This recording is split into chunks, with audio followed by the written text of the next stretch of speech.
So let's get to our next presentation here. We got a real treat. We have Clint Birkenpass.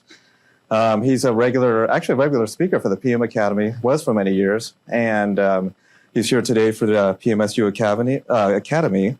He is the Program Project Management Office Chief from District 2. Some of the other areas Clint has worked includes the Office of Encroachment Permits, Office of Maintenance Engineering, and the Office of Traffic Management, where he served as the district traffic manager for 6 years. In 2014, he had the opportunity to come to project management and has been happily serving that capacity ever since. Clint, like I said, is a regular contributor, or was, to the PM Academy and the PMSU Academy as well. This may be the last time you see him here, so give a good hand for Clint Birkenpass.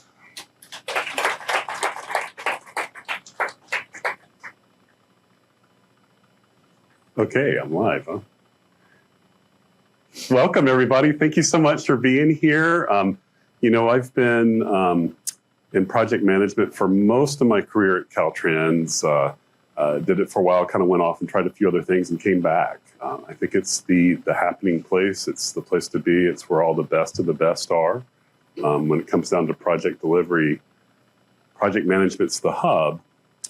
And let me just immediately acknowledge that the project managers cannot do what they do without you here in this room. The support that project managers get from the support staff and the assistants, there's just no way that they could do what they're up against without what you're doing. So in my eyes, you guys are the real heroes of project management. I just want you to know that, and that's I'm not just saying that, that's heartfelt.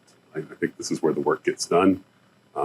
You guys are making things happen. You're keeping your PM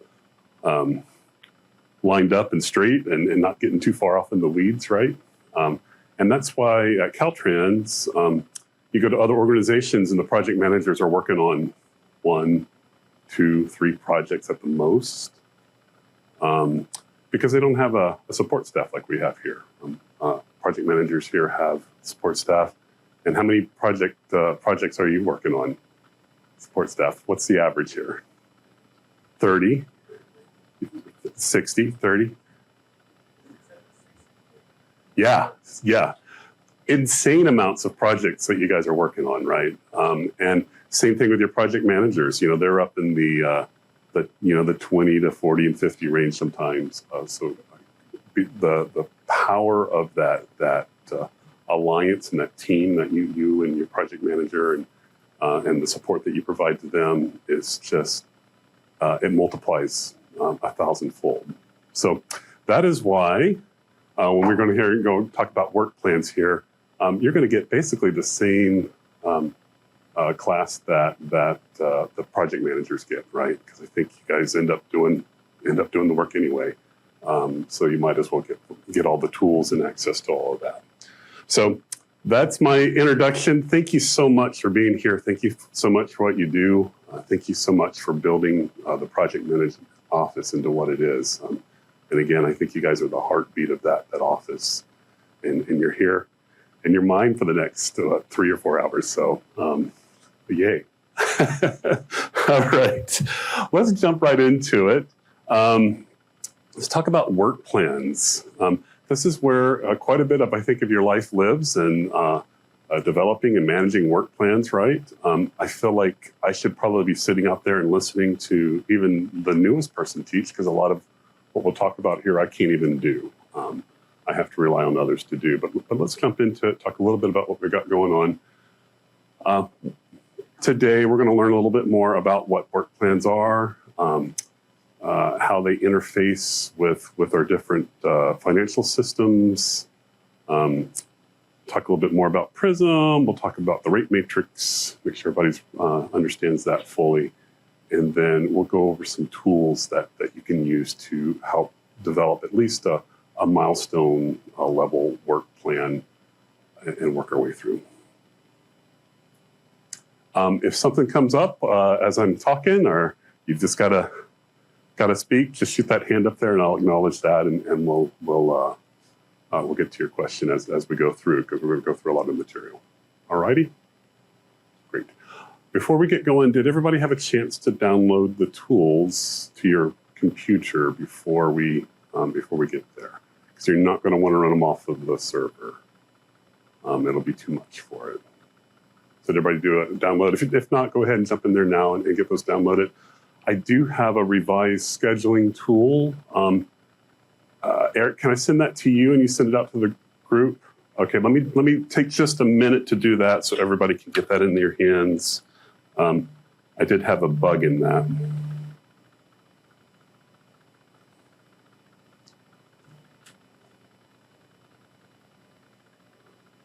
That I fixed it like 6 o'clock last night. So.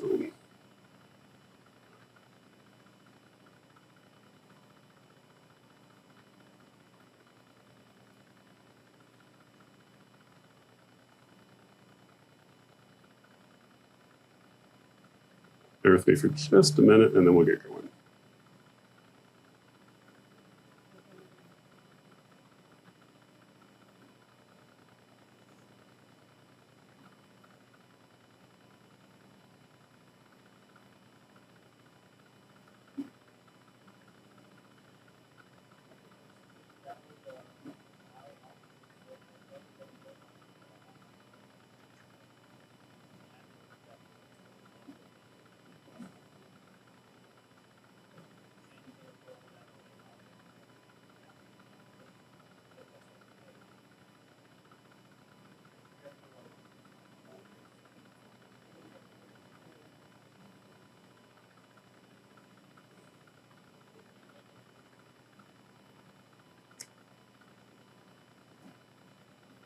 Okay, and then you'll have a new schedule tool coming to you here in just a minute from Eric.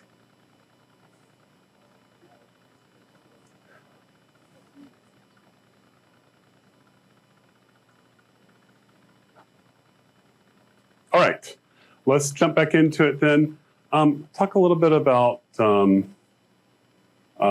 work plans and what's in it for Caltrans. It's not really exciting work. Putting together a work plan sounds kind of boring, right? We really want to be in there in the action, doing the cool stuff and building projects. So what's in it for Caltrans for building a good work plan? And really, it is the document that's going to help you have a well-planned and executed, monitored, and controlled work plan. I'm just going to read it. It gives you and your team the tools to effectively perform your job, deliver the project, and contribute to the success of the organization. Put another way, if you don't have something that you're shooting for, and don't have a target, you're gonna, if you're aiming at nothing, you're definitely going to hit it, right? So without a work plan, we're going to hit nothing, and that's not what we want to do here for the taxpayers, right? What is a work plan? Very simple. It's just a schedule with resources attached to it. Everybody's been into Prism, I'm assuming. Anybody not been into Prism yet? Okay, great. Oh, you haven't been into Prism yet?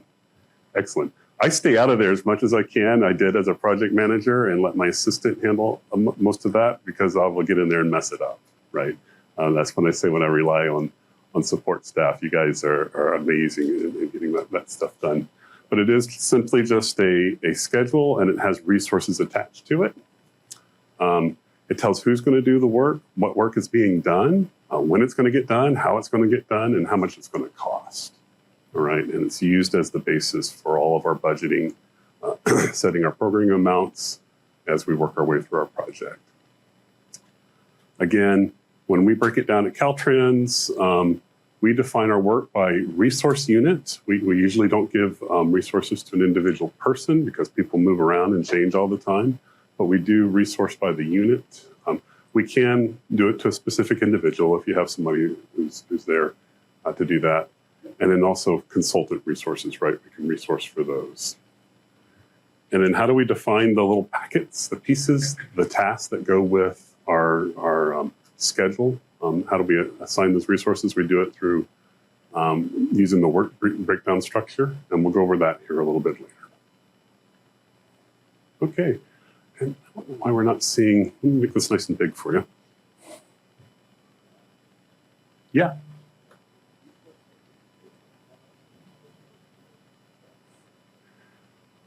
That's a good question. I think the answer to that is no.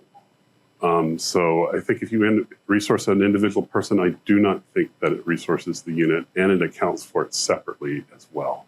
So that's another good reason to go ahead and resource by the unit.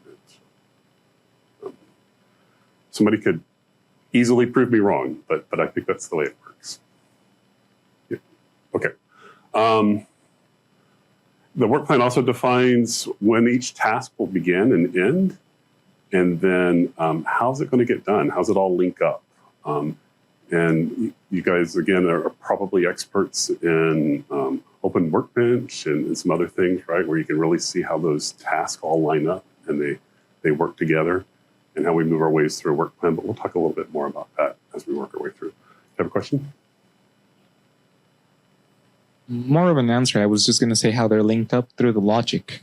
You can always modify the logic of a project. So it's not, there's a standard that, most projects are loaded up. But one of the things that you realize is that every project is unique. And then you have different programs. You can have new programs, like I helped develop the template for the MMBN projects in District 7. Also the Clean California projects, which are very different from regular projects. So bottom line is the logic of a project can always be modified. And I think, well, I know we'll have a session on scheduling and such, but I do think a lot of people are afraid of Workbench. I was when I started, because there was not a lot of training, and people are, when you're working with data, you sometimes get afraid of making changes. But the best thing that you can do to become better at something is practicing. Thanks for that. And you'll see also with my tools, I always tell people to get out there and break it a couple of times. You just start over again. It takes a minute to go back in there and redo it. So just get in there and break it. You're not gonna crash the world system here, right? It's going to be okay. So thanks for that comment. All right. Workplan also tells us how much each project component will cost. Ultimately, these are going to roll up into a cost for the P&ED phase, which is the 0 phase, right? When we get our environmental work done and our preliminary engineering work. Our 1 phase, which is our design work for the most part, and obtaining permits. The 2 phase, which is the right-of-way work, and then the 3 phase, of course, with construction. In project management, we are held to those phases, right? When you're looking at your budgets, if you have a task 160 and 165 falling under your 0 phase work, if I want to move some hours or resources from 160 to 165, totally within the purview of the project management team to do that, right? If they have that, as long as our total budget is coming out, they're rolling up that 0 phase. So you'll see, you'll probably see it at working with the PMs. They're really just laser focused on that phase, right? And those major milestones. And that's what I'm going to go over with you today, how to kind of speak that same language. When it comes to the actual task and how those are linked, your project manager is probably going to say, yeah, thank you very much. Please go ahead and do that magic that you do, right? And they're going to largely expect you to go in there and pull those templates up that have been made and modify those so they fit those major milestones and fit those phases. How's this all documented? Of course, everybody's familiar with Prism, and we'll talk a little bit more about how that works. But that is where it all ultimately rolls up into. And Prism is going to contain our major milestones, going to contain our tasks with starts and end dates, how they're linked up, and then the resources that are associated with that, all converted to a cost. All right. I like that quote at the top there. I put it on there. And this is what's interesting to me on the work plans. Same thing we see with Abraham Lincoln. I don't know that he really said that, but it was on the internet, so it was probably true, right? He said, give me 6 hours to chop down a tree and I will spend the first 4 sharpening the axe. And this is where the work plan comes in. This is the sharpening of the axe.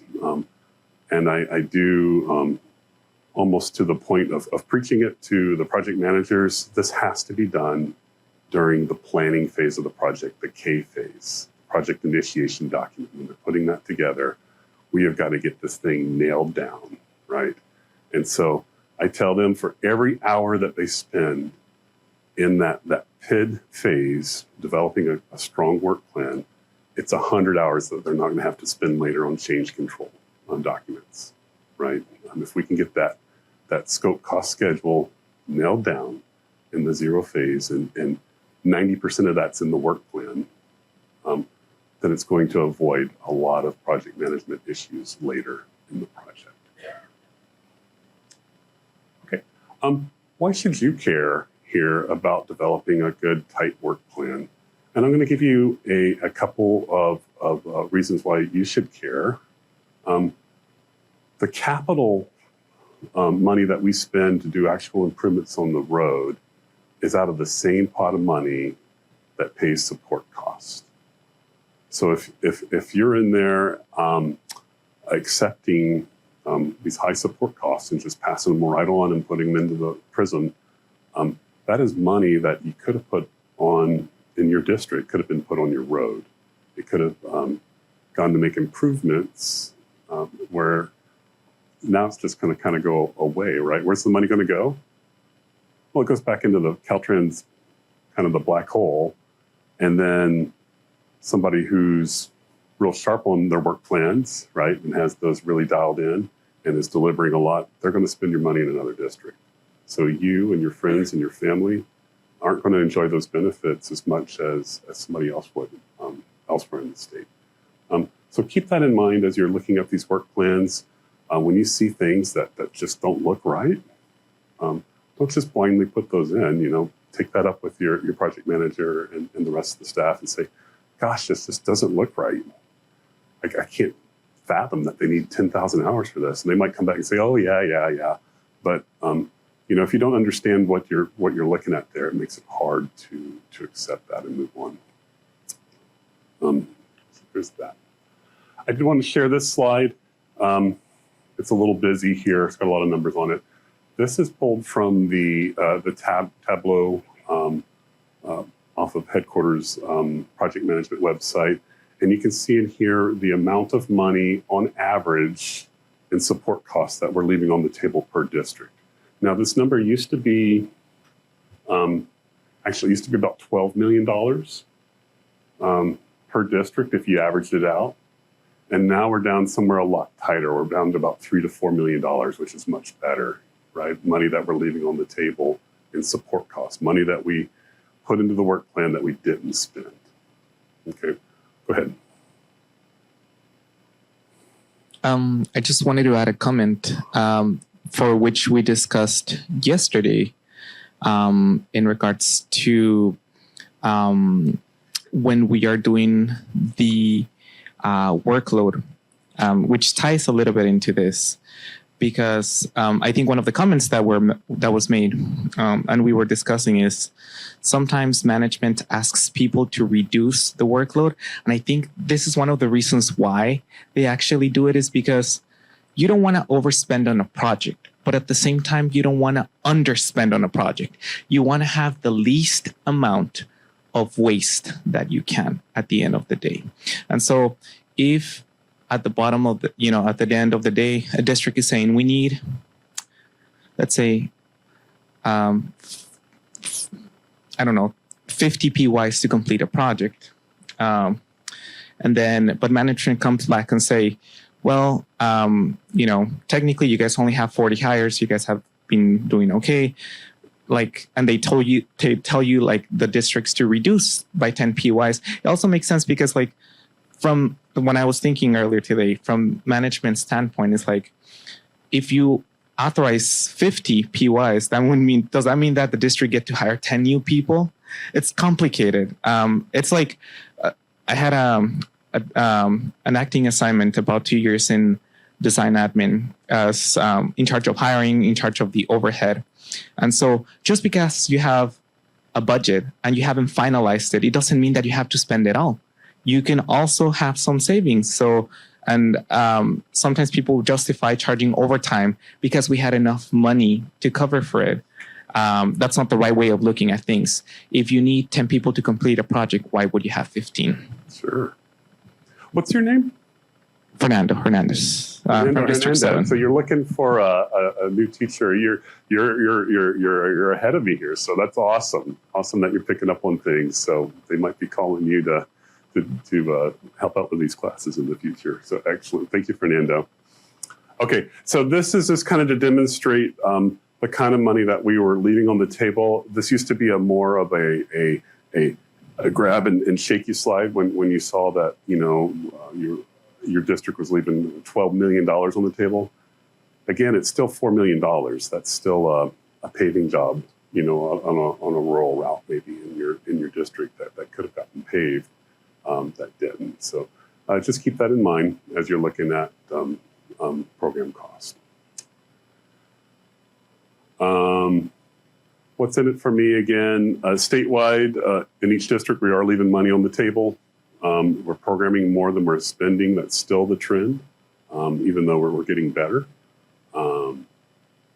We said it does make it very difficult, if not impossible, to meet the asset management performance metrics. Asset management came on the scene, what, 8 years ago, 10 years ago, something like that. And it kind of changed the way that we look at things, right? Headquarters, the asset manager there and the program advisors all get together and decide we need to take care of this many of our assets, improve them from poor to good or whatever as we work our way through. Here's your inventory in your district, whatever you are, and we want you to improve 15% of that. That comes out to X number of lane miles of pavement. And that also, here's the money that goes with that. Okay, we've already determined that it's going to cost us. Well, if we're overestimating our capital outlay support in there, if we're putting in high numbers, there's not enough money to meet all those performance metrics. In fact, in our district, we had to go through and strip things out. That's why you get pressure from management, and you'll see that coming in project management. Hey, you got to cut those capital outlay support resources. You got to get those down. And so we'll talk about a little bit later in the class. I'm not an advocate for arbitrarily cutting anybody's resources, but I am an advocate for having those very difficult conversations early in the process, right? And we'll talk about that some more. Yeah, LAO also is there. They're looking for every penny they can get, especially right now, right? We're looking at budget shortfalls. We just got another bad picture painted for next fiscal year, right? And so they're looking for every cent they can come and grab. So if we're saying, hey, we need more people to deliver these projects, we got SB1, we got Clean California, we got broadband, we got all these things that we're doing additional to what we were supposed to have done, and we need more people. And they go, gosh, you're leaving money on the table. What do you mean you need more people, right? So it does make it difficult to convince others that we need more folks. On the other end, if we go too low, you want the right people in the right place. And who's been through the January 9th rodeo here? Who hasn't been through that yet? Okay, great. Something to look forward to. If you're keeping your work plans up to date and you're doing that as you go, when that January 9th comes, it's a pretty easy thing. We used to have a 2-week-long summit in our district with all the different functional units for the January 9th summit. We'd have it sometime back in like October, November, and we begin to make all these negotiations and get our work plans all nice and set up. Those roll up then on January 9th, and they're used then to determine how many people on board or butts in the seat, whatever you want to call it, are going to be in each functional unit the following fiscal year. Okay, so they take that slice. If you're keeping up on your work plans, that becomes a much easier task when the time comes, right? We don't do the big summit anymore. We just kind of roll them up, see where it's at. and then we do take a couple stabs at things that look out of place. And then we can have those conversations at the management level between the different divisions and functional units on making sure that they're rolling up correctly.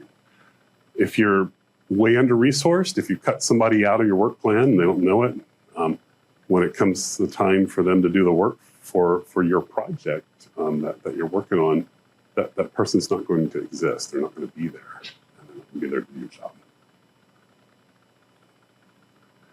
Okay, everybody's familiar with Clarity's project Prism. So I do want to say though, and we have a tendency, I think, in the public sector here, just to kind of think about the labor in terms of hours, right? How many hours somebody has to work on somebody, or how many weeks or days. But the real issue, and where you need to kind of take your mind is dollars. Right, there's a cost. Everybody else talks in dollars. When you talk to anybody, when you get an estimate for some work in your on your car, let's say, I don't care how long the mechanic's going to spend working on it. I just want to know how much it's going to cost. Right. So does everybody else. Everybody just wants to know how much things cost. They're not really concerned about the hours, and then they want to know when it's going to be done. Right. So schedule and cost, but not so much the hours. So Prism has the ability then, when we get those hours in, because we're really nailing down those hours in our work plans, right, as we're working our way through, to convert that to dollars through using the rate matrix. And you guys probably know more about the rate matrix than I do, but I will give you just a quick rundown that I give the project managers. What is the rate matrix? I had some cool Matrix quotes up here, but I took them down. It's kind of distracting from the movie The Matrix, so I took those down. But it really provides an average hourly billable rate by unit. And this is another reason we resource by unit instead of person, using some estimated support costs. It contains not only the salary that folks are paid, but it contains some adjustments, some benefits, something called ICRP, and then operating expense. So the salary, of course, that's the actual compensation that you get in your paycheck, right? So there's that. There's adjustments if there's already a negotiated thing in somebody's contract, like your bargaining unit's already negotiated, and everybody's going to get a 3% raise on this day or 2% raise. They'll go ahead and figure that into the rate matrix as well for the following year. And then there's the benefits. This is a very huge plus. Did you realize that our benefits currently run about 78% of what you get paid? You get in benefits too. That's something we sometimes forget when we compare ourselves to private sector, right? We have some very good benefits with the state of California. It's very nice. Those are included in that billing rate, if you will, that rate matrix. There's also something called the indirect cost rate proposal. This is a markup that pays for the fair share of your cost of every hour that you're working. That needs to be then captured back into the projects that you're working on. Currently, it's 35% for the SHOP program. If you're doing work for a self-help county, anybody work for a self-help county? Okay. We add 10% to that rate. It's 45.26. And then if we're doing just straight reimbursed work, that would be work that we're doing for somebody else, oversight type work. Let's say you've got let's say you got a broadband project, right? And it's come in through the encroachment permits, and then you're providing oversight for that. That rate is much higher. It's about 61.6% to recover those costs. And then you can see I pulled that out of the rate matrix just to show the difference for this particular unit in District 3, Unit 456. I believe that's one of the construction units. Again, if we're doing the work for one of our own projects, it's about $140 an hour. If we're doing that work for a self-help county, it would come in at about $150. And then if we're doing the work for somebody else that we're getting reimbursed for, it'd be about $167 an hour. Okay, And then operating expenses also factor into there. They take a 3-year average. They look at what the unit's operating expenses were for the last 3 years. They kind of average that out, and then they add that to the rate matrix. Okay, everybody clear about how what goes in the rate matrix and how that converts over? Yeah. Go ahead. He's probably got a better explanation than I do, because we don't have any in our district. So self-help accounting is usually there's certain agencies listed. There's like a memo that by accounting which lists all of the agencies which we have kind of like close relationship with Caltrans, and they have a reduced rate. So for District 7, the major one is Metro. So when you work with other public with contractors or stuff like that, and we have to charge them reimburse just because the only self-help county that we have is Metro. So it tends to be a lot of local agencies, like a lot of like cities or like counties. I cannot give a specific definition. I would just say reference the bulletin that lists all of the counties. If the agency is not listed in there, that means you will be charged a reimbursed. If you're doing work for them, it's going to be the reimbursed rate. Otherwise, you would be self-help county. Okay. And so, to put a little bit more explanation on that, I believe a self-help county then would have some sort of a way of collecting the taxes or tolls or something on our route, and then they contribute those back to doing improvements on our facility. Right, so when you get on these toll routes and these different things, I believe that's kind of where you get into that self-help county if it's the local government that's doing that.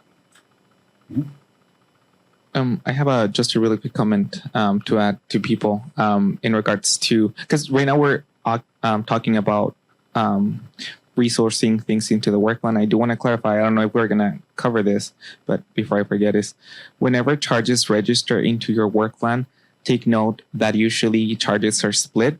They don't come like, because sometimes people wonder like, oh, somebody charged through a project. Why is there appearing another charge for the same things? It's because usually they split up. I can't recall right now, but I think it's whether it's the PRAP or the ICRP that is built after. So you get charges. When somebody charges to a project, you get some charges first and then separate charges after that are related.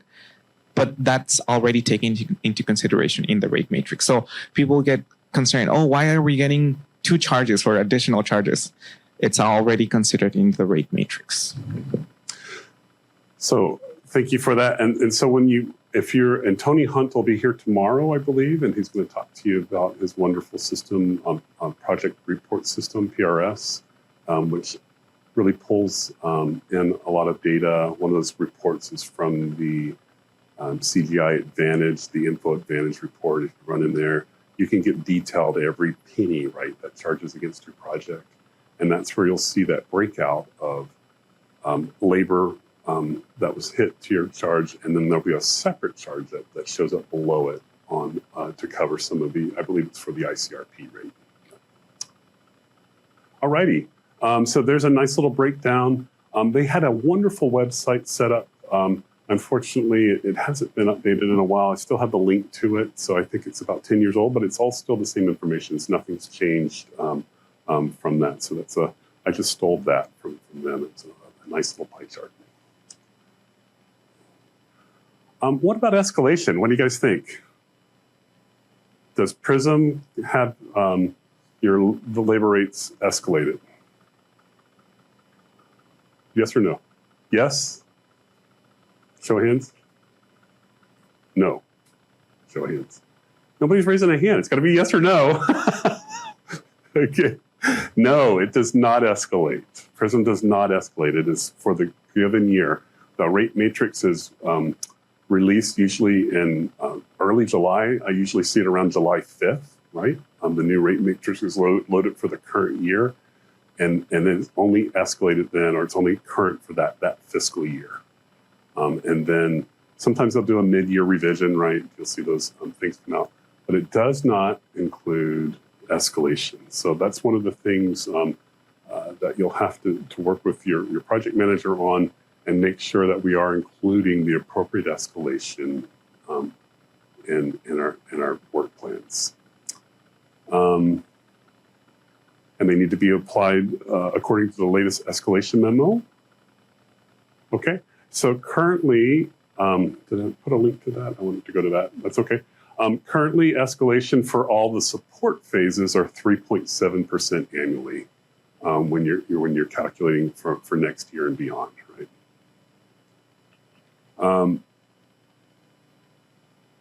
It's important to know that even though headquarters does provide this escalation memo for you, if there's something going on locally in your district, or you know that the escalation rates need to be different, you and your project manager and project management team have the ability to change those as long as we document what's going on. But for the most part, I think we stick to what we see coming out of the headquarters group. I do want to show you real quick the escalation memo there. See what happens when I click here. This is the most recent one for the current fiscal year. And you can see it's hard to find. I should probably share my screen. So I think I need to stop this guy.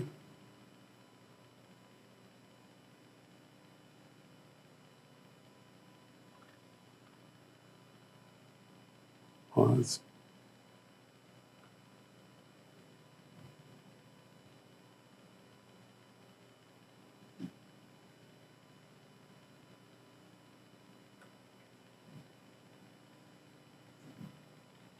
There we go.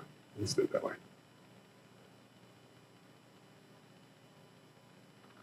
Okay. It's a little hard to do. So that's what the memo looks like. They put this out every year. Sometimes they'll skip a year or two, but that's what it is. You can see that the capital cost escalation for your construction capital is going to be 4.89% for next year. And then it drops off to 3.8% after that. And then for support costs, those run at 3.7% per year. We've already got that built into the memo. All right.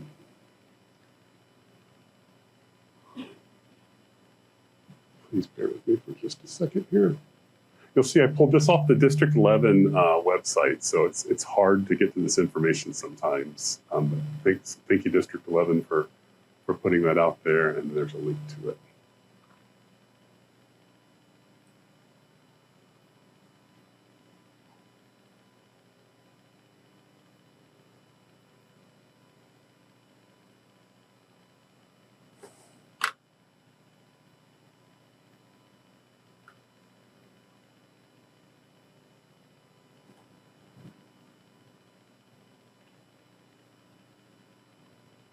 Okay,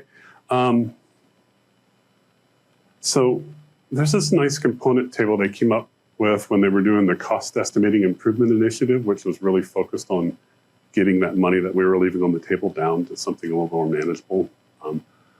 And this is very, very good stuff. So for a support cost estimate, when we're putting these together, when we're building our work plan, and then when we're going to take forward a number to program for your project, right? We've got to do that all the way back in the K phase. We've got to look all the way to the end of the project, roll all those up by component, and then do that. Everything that you have in Prism makes up this base estimate, right? That is what your Prism is going to spit out that number. There's also, you have the opportunity in the district to program for risk.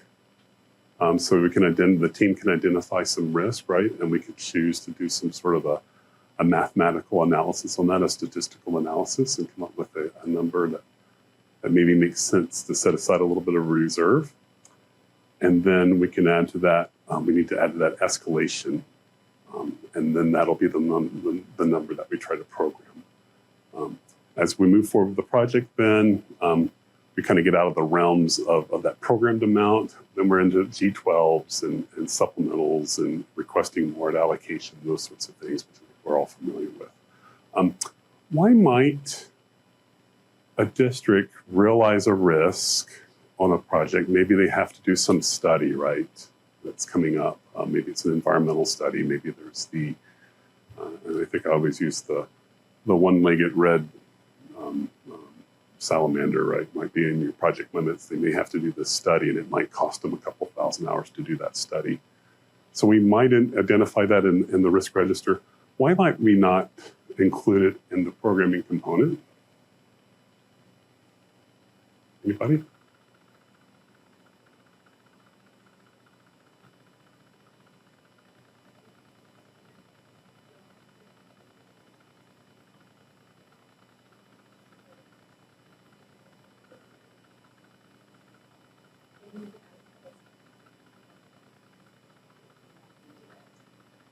Yes. So it really does go back to where we're still leaving money on the table, even though we've gotten better.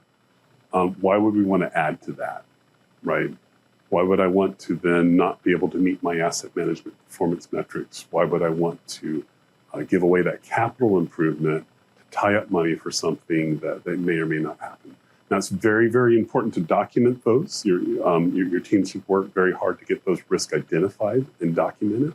This is part of that negotiation that takes place where I say it's very painful up front during the PID phase when you get those resource requests back from the different functional units. How many people get a resource request back? Let's just, we're picking on environmental here. I'll just pick on environmental. Task 165, we're going to need about 10,000 hours for our unit. Okay. What does that mean? Does that mean anything to you? Yeah, it certainly doesn't mean anything to me, right? We got this big chunk of hours that they need, and I have no idea what that's for. So the purpose of that negotiation, and we'll talk about that at the end of the class, is kind of going through those things. Hopefully your project managers is then saying, okay, let's talk about that 10,000 hours. What's that composed of? And then having a range of values. I thought you were going to be more in the 6,000 range. Oh yeah, but there might be, again, the red-legged, one-legged salamander within our project limits. We might have to do this study. It's going to cost 2,000 hours to do that. That's when you've identified a risk, right? You go, wow, okay, thank you for that. I'm not going to be able to resource you for that, but I'm going to put that in the risk register. We're going to track that as a risk. And when it occurs, guess what? I, in project management, will go get that money for you so you can do that study, right? No problem at all doing that. That gets us into these, kind of in this territory here. It's really not where it's intended to be, but that's kind of the way you have to do business at Caltrans in our current environment until we can get our work plans really nailed down, right? And begin to then incorporate in risk. Mm-hmm.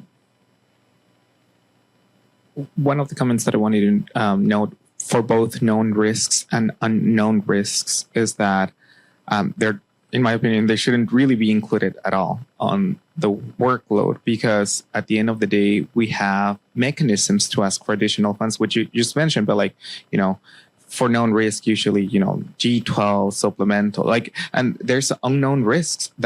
You can create a really good justification. Again, if we didn't know about it just because it was completely unexpected, that's a really good justification, right?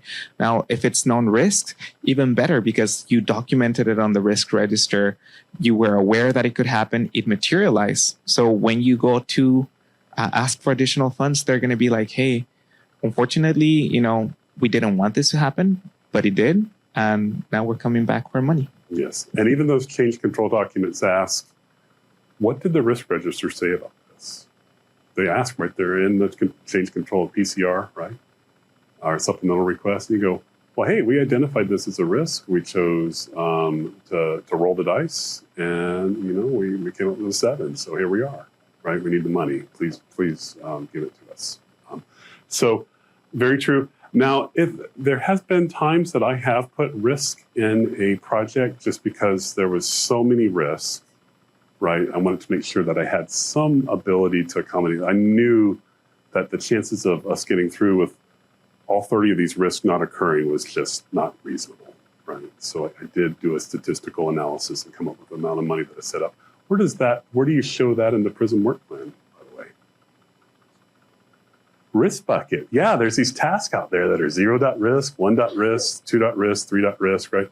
There's also, I think some of the districts use a risk task associated with that you can set up by unit. Doesn't make as much sense to do it that way, and I'll save the explanation for that. But those are out there. So if you get something that is super risky, your project manager, as you're working with them, they might want to go ahead and set some money aside. Just know that you're tying up money, right? So be very, very cautious as you go in to do that. Okay, here's a few references. I made sure all these work. So if you're looking for information, it's good to go to the slides and just click through, and you can probably find links to a lot of this data. All right. Give me 1 second. Let me check the time. Great. Go ahead. Something before we move on from how the cost is generated. Could you just briefly explain for people to understand why we only do the escalation up to the midpoint of a phase, which I think it's a question that a lot of people struggle to understand why. Okay, perfect. We're going to go over that right now. Okay, excellent. So let's take, this slide is very different here than what I'm looking at here, but that's okay. So let's take a look at, in your documentation is something called the PIR funding table, I believe.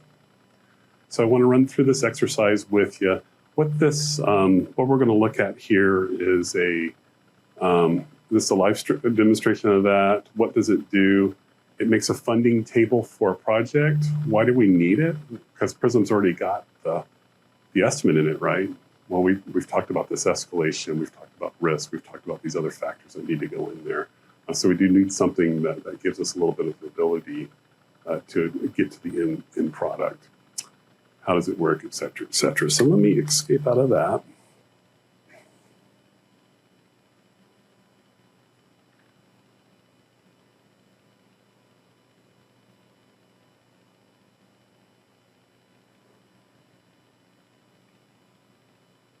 Nice. Okay, let's just go over this together real quickly, and then we can go there. There's some nice tabs here on the bottom, the yellow ones. Those are kind of where you're going to be operating, if you will. Just so you know, any spreadsheets that I put together, if you see a yellow box somewhere, I'll go to the start here, for instance. It's wanting you to input something. It needs you to input some data there. Now, if you see a blue box, it's going to try to put the data in there for you, but you can type over it if you don't like what you see. Okay? So that's how these kind of work. And then a lot of just clicking buttons and going to the right tab. In this particular spreadsheet, there's an instruction page. I'm not going to go over that. I'm just going to jump right into the start here. Does everybody have this open? So let's walk through it together and talk about what it's doing. We'll walk through a project together, and then I want each of you to try it on one of your projects just to see what it spits out. Okay. When I can come in here and put an EA in, and then it'll go out and grab some information. It's going to grab your major milestones right down here in this table here out of Prism. It's going to grab then what your current estimate at complete is for that by phase, and the total hours that are currently in Prism. It's also going to grab some data on expenditures off to the right here, et cetera, as we work our way through. And then you have the opportunity to input in the project estimate here, the construction capital estimate, and also some of the hours associated with the project.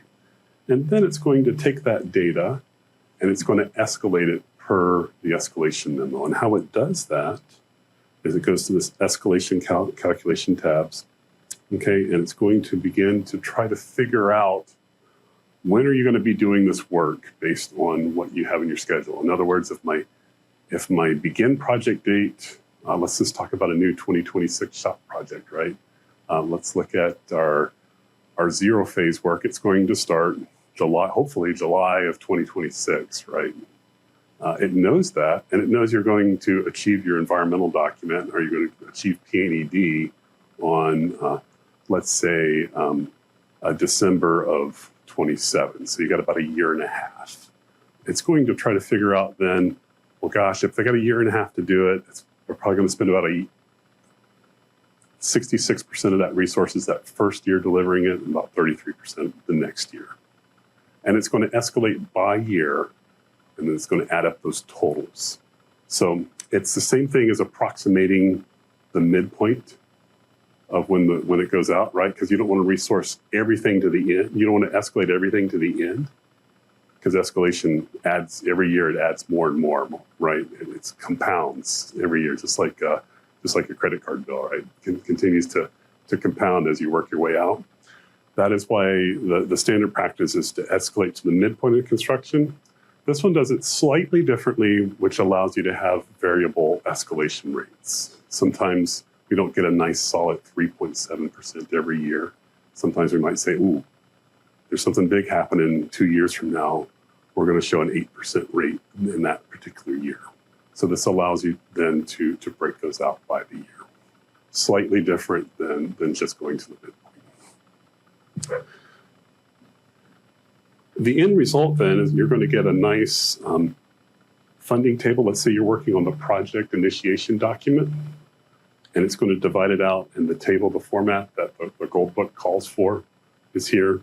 There's also some additional information that it gives you down below just for the managers in your district. Like to see, a lot of them like to see the data in a slightly different way. And then there's some notes that go with that. If you happen to be working on a project report, then it's going to kick out that funding table that'll go into your project report as well. So let's walk through it together. How do I'm getting a little bit of echo when I look down.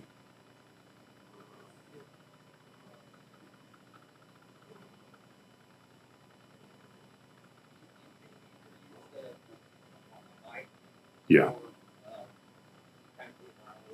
Okay. That's fine.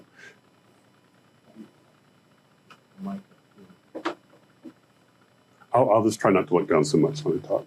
I'll look straight ahead. How's that? No, it's this corner, I think. Oh, okay. Okay.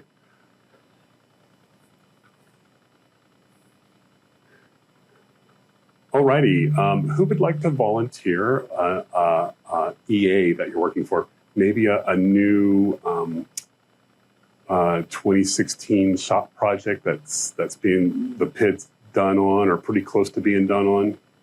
Anybody have a project EA they want to give me? Go ahead.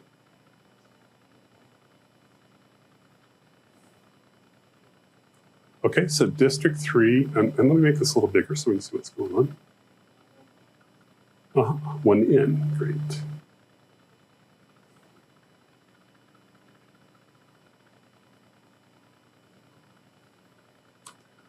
Okay, 031 in 650. So let's go see if we can find this project. What this is going to do when I click this button, it's going to run out to Tony Hunt's database, the project reporting system, and run a little script that just spits out some real basic information, and it's going to return it to this spreadsheet. You won't even see it do it. It does it in the background in the blink of an eye, if we don't all do it at the same time. All right, so I'm going to do that. I'm going to click the lookup information. It's processing. All right, it went out and found it. There's the EFIS ID associated with it. This is the Oakley Dairy Intersection Improvement Project. That sounds like fun. The Oakley Dairy, yeah. It's an 015 project. It's a reactive safety project, right? So I got some good information.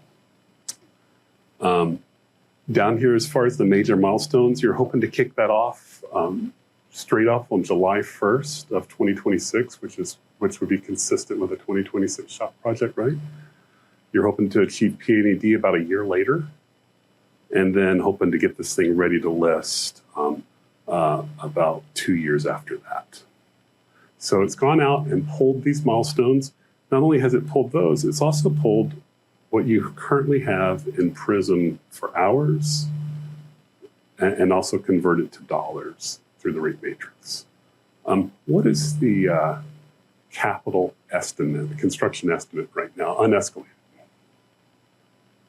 And we can just guess. It doesn't have to be perfect. Is this about a $2 million project, maybe? $1.5 million? 1.5. So you would just input that in. That would come directly from your planning unit or your or the design unit. You would put that in there. That's the unescalated estimate for them. And then, do you have a right-of-way data sheet on this one? Do you know what the... Okay, was that escalated? 85 unescalated? And then did they give you a right-of-way one? Escalated, probably 90. Yeah. We don't escalate in project management. We don't escalate for right-of-way capital. We don't do those calculations for them. Why is that? Anybody in here a real estate agent? Yeah, I'm not. No telling what the heck the real estate market's going to do, right? Leave that to the experts. They'll give that to you in the right-of-way data sheet. I just don't second guess it unless I see something funky. All right, you can assume 5% per year, but I don't. I just let the subject matter experts do their job.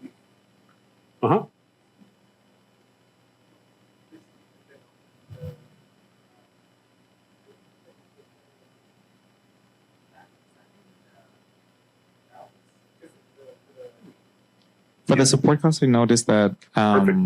Yeah, I'm just wondering. Yeah. That's why I didn't want to Yeah, so it says right there on the top, it should be in dollars K times 1,000. So thank you very much. It would have been pretty obvious when we went to the thing that I botched that. But there we go. So we got that. And now we're going to leave our risk blank. We're not going to program any time or money for risk. All right.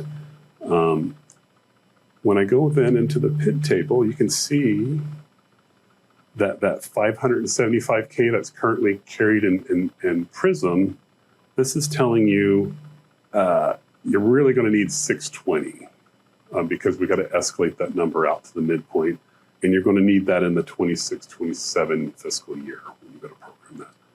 Not only that, here's the amounts that you're going to need for your PS&E and right-of-way support. And then finally, it's escalated even our construction. That 1.5 million has now become 1.87 as we work our way out to the midpoint of construction for that construction estimate based on the schedule that you have in Prism right now. So here it is. This is the actual sheet that you would use to go into the PID and then for the programming. Now the managers are going to want to, they like to kind of geek out and put their little spin on things too, right? I know I do. So as you begin to look at that, you go, okay, for this project then, we're talking like support to capital ratios of 110%. And then they're going to have some questions, right? They're going to go back and say, is it really that high? Is that really the right number? Or, I thought it was going to be 30%. And so that's where you need to have those discussions with the team, the project manager and you, as you're looking at those work plans, and make sure you understand where that work's coming from so you can justify those kind of hours. It's also then going to break down any risk that you have associated with that and put that in there for you. Okay, it has also a breakdown of how say the construction capital is working. Some managers like to know how much are we paying in escalation. What if we delivered a year earlier? They can begin to have that data in front of their faces, and they can begin to make some decisions based on that and some demands on the team to try to accelerate that if they can. So very good information. There's some good notes here, and we're moving forward. Now, let's say, which this isn't going to come up right, but let's say we were into the project report phase, right? And that we're trying to generate that project report and get P&ED checked off. It'll also then pull into this table and gives you a little, let's pick a project we'll input one in there. Any questions on what you just saw? Okay, how about, who's got a project that's coming up on a project report here soon? Anybody? Yes. Perfect. What's your EA?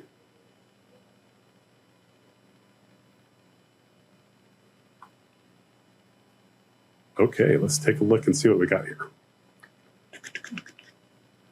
Okay, SAT Trash BMP project. It's an IJA funded project. Looks like you're doing some things to try to reduce the trash on the highway, I'm guessing here, right? Yeah. Okay. 30 locations, excellent. Do you have any idea what the current estimate is on construction capital?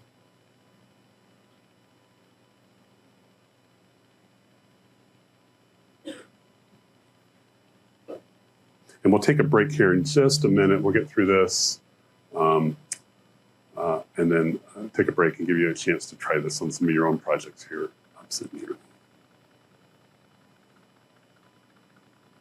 6 million?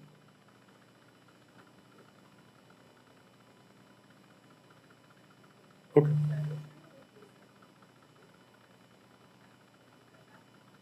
Yeah, just for the purposes of the demonstration today, yeah, we'll do that. And let's say you're going to need some right-of-way capital too, probably 500,000 maybe. And let's just call it 550 escalated. I don't know what that number would be. Now when I go to the project report table, you can see that initially this was programmed for 2520 was what it got programmed for the zero phase. You've expended to date 1,800. If I take that plus what it's shown remaining in your work plan to get to your EAC, it shows that you're going to be within your budget there. You're going to be 94% expended at estimate complete. So great job, way to go. Your manager's going to be happy to see that. Then as I begin to look down at the future components that we're now, what's the next step as we're working our way through? We're coming up on project report. We're going to hit that project report. And then what document do we submit? What's next? What's the next step to move this project forward? Anybody? All right. We're going to pick on my own staff here in just a minute. What do we need to do? Yes. Yes, we need to allocate the one phase and the two phase, right? That's next. There's that little form, right? We can put 3 of them on a form. It's a great little form, right? Just super, probably the easiest form that you're going to do in project management ever. You'll probably end up helping your project manager do that. This is a great way to look and say, well, how much do we need to ask for? In this case, we were programmed for 2.39 million. This was way back in the PID phase. We decided that's what it was going to cost. Right now, your work plan is saying you're going to need 2229. So you're right in that sweet spot. If you look off to the right, there's some more data. You're at 93% expended. You're not going to give that money back. You're just going to ask for what's programmed, 2.39. Same thing for the two phase. Your work plan is currently showing that you're going to need slightly less than what's programmed. And then even looking down at the 3 phase, you've still got some wiggle room there as well. So well-planned project here so far, assuming that you can stick with the work plan. And this would be gold stars all the way, right? Everybody would be very, very happy to see this coming as a work plan. Let's say, for instance, however, I'm just going to overwrite some numbers in here. Something came up in right away, and we had to give them some more hours. So now they need $650,000.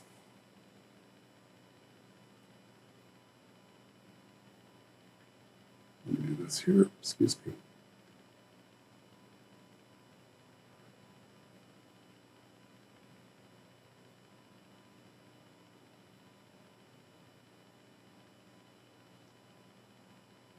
Okay, let me do this a different way.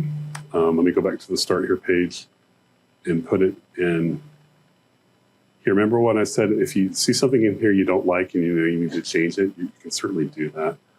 So let's just say that was rolling in at 650K is what Prism is now showing.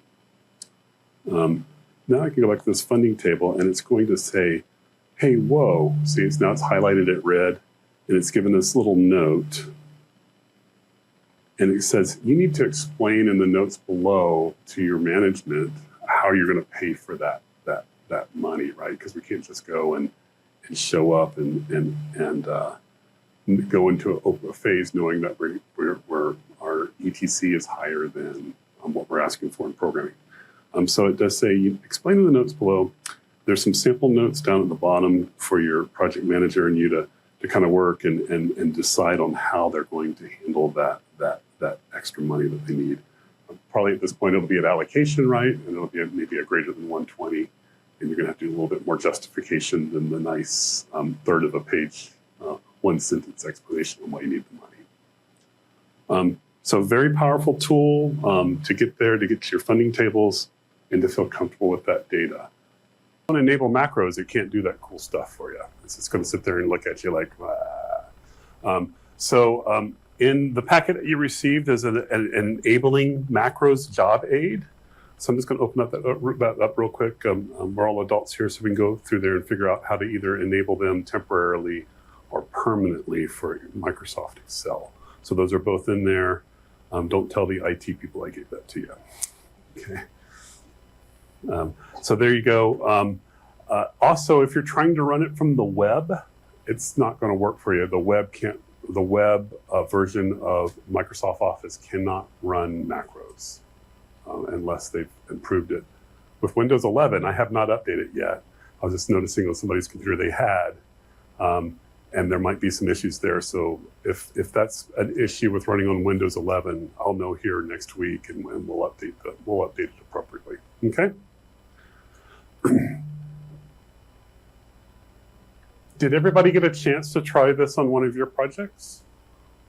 Just to see what it does, get in here and play with it. Any questions that arose then as you were playing around with your projects? This is a very quiet group. Why are we going over this right now? Anybody? Why do I think it's important that you know this? How to do this? Yeah. Because obviously you invested so much time into this tool, and not only is it helpful for helping you estimating escalated cost, but by enabling macros, you're getting live data. So you don't have to input almost anything. Everything is fed in. Like, I don't know how much time you spent on this. Obviously it took a long time, but I can see the effort. And we have a similar tool in District 7, nowhere near as close as this one. I had a staff who came to the PMSU Academy, last year. I believe you guys shared this file with them, and I wish more districts used it. But the only issue is that every single district does things differently. So I think for everybody here who has the opportunity to understand how this works, because I know when somebody gets a new file and they don't know how it works, they're like, they don't even bother opening it. So for everybody who's here, I would encourage them to go back to their districts and share this amazing tool. Okay, thanks for that. And the reason that I personally want to share this with this group right here is you're probably going to be asked to do this work for the projects, right? That'll probably be, hey, can you go in there and help me create a funding table real quick? Sure, right? And so you can come in here, click a few buttons, there you go, and then your PM and the rest of the team can kind of take it from there. So I really believe that this is where the work gets done, this group right here, and that's why I'm very interested in you guys having this in your hands to get that.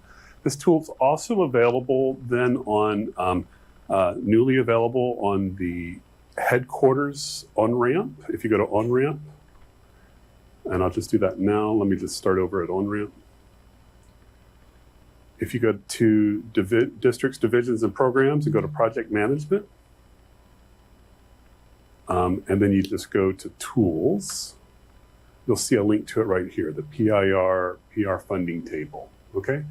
Keep in mind it is macro enabled. You gotta enable those macros, download the copy and run it off of the actual application on your desktop. And don't be afraid to start with a fresh copy every time, right? It's not like you've lost something. It takes about a second to run one of these, right? But I would encourage you to always start with a fresh copy when you're doing something something else. Anyway, I think it's critical I think it gives you a better understanding too of the components of your project and how that's kind of rolling up in the dollars, right? It all kind of makes sense and helps you really own that work plan and understand what's going on. Okay, let's move on.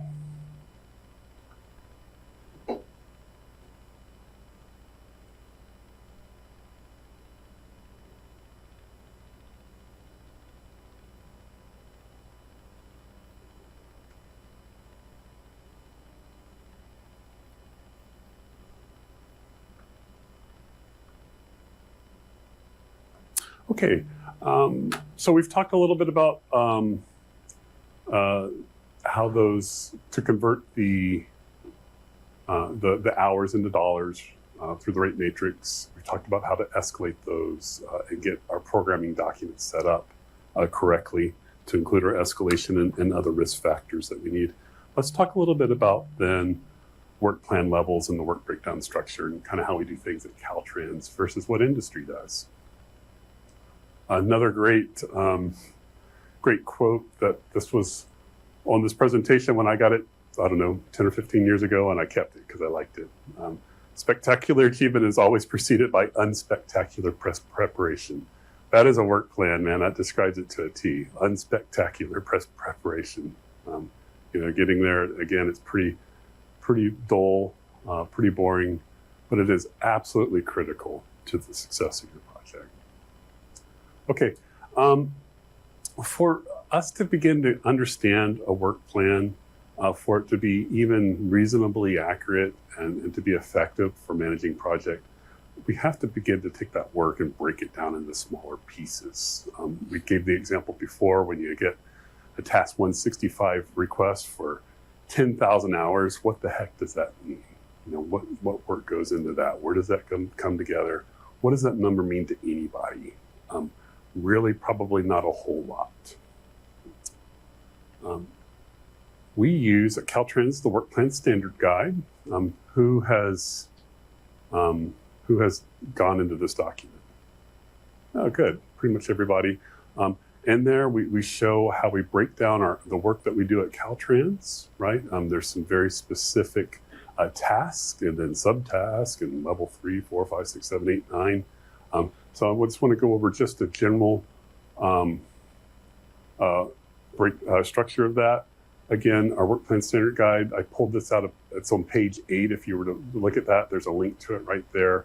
And that'll take you to the appropriate place on the headquarters website. We talk in levels as we begin to work our way through a project. Level 0 at the highest level is just something that identifies us, Caltrans. Level 1 identifies your district. For my district, be 02. Level 2 is your program code. So you'll have whatever that particular program that you're in. Maybe it's the 2010-201 program, right? You'll see those different things as you're working your way in through the shop program. Then level 3 is your EFIS ID. And how familiar is everybody with the EFIS IDs? Yeah, 10-digit code. What's the easiest way to remember them? Somebody just spouted off. Okay, last 4. So the first 2 digits are always your district. The next 4 digits are the fiscal year in which the project was created. And so if it's 24-25, it'll be 2500, right? Just a couple of dummy zeros in there. And then the last 4 digits are which project of that year. So if I'm 02, it's District 2, 2500, it was a project that was created in the 24-25 year, 0112. It's the 112th project that was created in that fiscal year. A little bit easier if you break it down into those 2-4-4 formats. I have to think about it that way. In fact, some of my spreadsheets will divide that out for you, so to help other people think in those terms as well. So that's your level 3 component, and then your level 4 component is your phase. Again, you have your planning phase, which is not capital outlay support, by the way. Everybody knows that, right? What they're doing in planning producing that project initiation report, those are planning dollars. Those are not capital outlay support dollars. That is why that is their budget to manage. They may or may not ask you for help in project management. Some districts actually design is preparing those planning documents, right?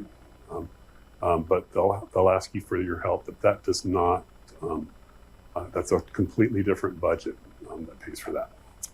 And then, of course, our environmental phase, our design phase, our right-of-way and construction. So those are all level 5. And then you have these very common level 6 tasks that fall under that. I'm sorry, level 5 tasks that fall under those phases. For the large part, the project manager is going to live in that level 4, believe it or not. They're held to, on the contract for delivery, right? They're held to a certain date, and they're held to the dollars by component. If we look through, so when as a project manager, when I'm looking at my project and I'm in the environmental phase, I'm looking at that total budget for the 0 phase. I'm also looking at that PA&ED date, right? That's really what I'm trying to get to. Now maybe I'm also looking at draft environmental document, the M120, right? So I might be looking at that milestone as well. But in general, I'm just really looking at the overall phase. Now, you'll get questions probably, hey, unit, 592 needs another 1,000 hours. Can you find those somewhere else in another 0 phase task, right? Your project manager is probably not going to be that closely in touch with what's going on there. And they're probably going to end up relying on you to help them go find those hours and move those things around. So keep in mind, when they're looking at that, they're probably looking again at that level 4 and looking at those major milestones and not so much at the lower level. I stay out of that. You guys are absolute geniuses when it comes to that. And that's where I need, and that's where I think all the project managers need the support staff to really come in and know those to those lower levels. Okay, Workplan Standards Guide. Then I pulled this out of pages 14 and 15, kind of breaks it down as we progress through a project, and then shows those major milestones that are associated with each of those phases. So we have that. I wanted to give an example and just show that Caltrans did think this through and has thought it through and tried to really divide the work up into manageable bite-sized chunks. Right? How do you eat an elephant, right? 1 bite at a time. So you got to get this down into some manageable chunks. So I want to use the example of, I just want to talk about this level 5, 6, 7, 8, this level 8 task right here that we're seeing on the screen, which is the extended phase 1 field investigation. And how do we get there in the Workplan Standard Guide? This work falls under the level 5 task 165, all right? Which is where we generally live in our projects, right? Level 5. But they can be broken down further. So that level 5 task of just to perform the environmental studies can be broken down specifically for the cultural resource studies. So now we're at level 6, 165.20. I can go down another level and get very specific on, I'm talking about getting the environmental document done. I'm talking about cultural studies. And in this case, I'm just talking about the extended phase 1 archaeological studies. And then I can take that down another level, and I've got to prepare this extended phase 1 report, right? All the way down to level 8. So we can do that, and we can actually, in Prism, resource to that level, right? We can resource specific hours for that task if we wanted to. We're not going to go through and do that, but I do want to get to this. Why do we then live in level, kind of that level 6 land, right? Why do we live and then why do we in level 5 and level 6 land, particularly level 5, right? Why do most of your projects just have task 160, task 165, task 180? Why is that? Because it's easier to manage. The deeper of level that you go, the more work that it involves, because then you have to manage. If you're at level 7, level 8, which I don't think I've seen it in work plans, that just means you're going to have to, for one activity, you're going to have to be managing, 14, 20 components. So there's pros and cons. Again, the going deeper into level, you have more clarity exactly where the charges are being done. Like if somebody's working on a particular, because for example, let's just take activity 160, which is used to develop, the draft PR, all of the things. It's easier to just say, I'm doing all of these things. But if you go into deeper levels, you can particularly say, I'm doing this study, I'm doing this particular thing. So it's great for transparency, but for whomever is managing it, it's a rough job. It's a good point. So there's not enough hours in the day for you to manage your project down to this level, right? You can't keep up. How many folks are just, you're happy if you can get your PDT charging to the right project. Yeah, right? They charge to the right project. All right, I'm winning, right? And you get that. So there's just not enough time in the day. Remember I said industry, these guys are managing 1 or 2 projects. They're absolutely going down to these low levels. Caltrans, we don't have that luxury, right? I need you to, you're needed to move on, get it done. So it makes it very difficult. You got a comment? Yeah, I was gonna say we usually get to like deeper levels only if it's like a very big project, and like there's a lot of funding, different components that are going on, or like there's long plant establishment, and we just want to separate hours in construction. Absolutely. So one thing important to note, if you do have a higher level environmental document, in other words, you don't have a categorical exemption, the categorical exclusion, you are required to go down to level 6 for just the task 165. Okay, so that's the environmental task. They do need to be broken down to a lower level for that, so it can be tracked and properly monitored. But everything else, we generally roll up into that level 5 resource. Now that doesn't mean, let me see, so I don't get too far ahead of myself. That doesn't mean that we can't ask for those hours at the lower level, right? In fact, there was an effort, I don't know, 5 or 6 years ago, the Cost Estimating Improvement Initiative. Anybody ever see that? And so they have some spreadsheets. Those are also available on the headquarters project management website, where they do. And I believe, does John Roccanova come and give us a spiel on that here at this class? Yeah.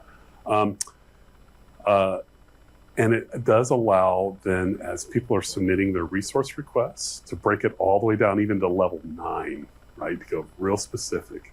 And it just walks them through the spreadsheet that if they take about 45 minutes to an hour to fill out, the bottoms up tool, they can go, hey, this is for attending a PDT meeting. Hey, this is for producing that request from surveys for their survey. This is for generating this. This is for generating this. They can put it down at that very low level, and then it'll roll it all up for you into level 5 or level 6. You get to pick. So those bottoms up tools are very powerful, very important for you and for your PM to have as you're looking at those and going, gosh, I now can understand. I don't understand 10,000 hours. But I understand that you're planning on coming to 6 PDTs, and I understand that you have to do this study that's going to take this many hours, and I understand this. I don't understand this, so I'm going to talk to you about that and see if that's really a risk. But getting that nice lower level breakdown is the way to go, and then rolling it up and managing it as a whole. Like I said, I'm pretty happy if I can just get people charging to the right job, right? So you have to be a little careful in that. We talked about that. Talked a little bit about trying to manage that initial task I think managing the task versus setting up that task at that higher level doesn't make a whole lot of sense if you're just going to get those huge numbers in the level. In fact, industry standard, this is on the following slide, how big of a task do you think is industry standard that you're supposed to manage to? Project management, it's 80 to 100 hours is about the right size bite that you want to take out of that huge elephant, right? So you want to manage all those tasks, and something that would take somebody about 2 weeks to complete, 2 to 3 weeks is the industry standard. Of course, we can do that. The WBS talks a little bit about that. There's a little bit of difference then between how we do it, again, at Caltrans versus how industry does it. There's also a difference in some efforts that are going on across the state. There's a pilot right now to do a deliverable-based scheduling. In other words, it really focuses on what is that actual thing that you're producing, any functional units producing, and then how many hours is it going to take to do that, and then when can that work be scheduled, right? And so that'll ultimately roll back into PRISM. It'll ultimately roll back into those higher level projects. I'm sorry, higher level tasks, level 5. But there are some efforts here to try to understand that work plan better. We talked about some of this.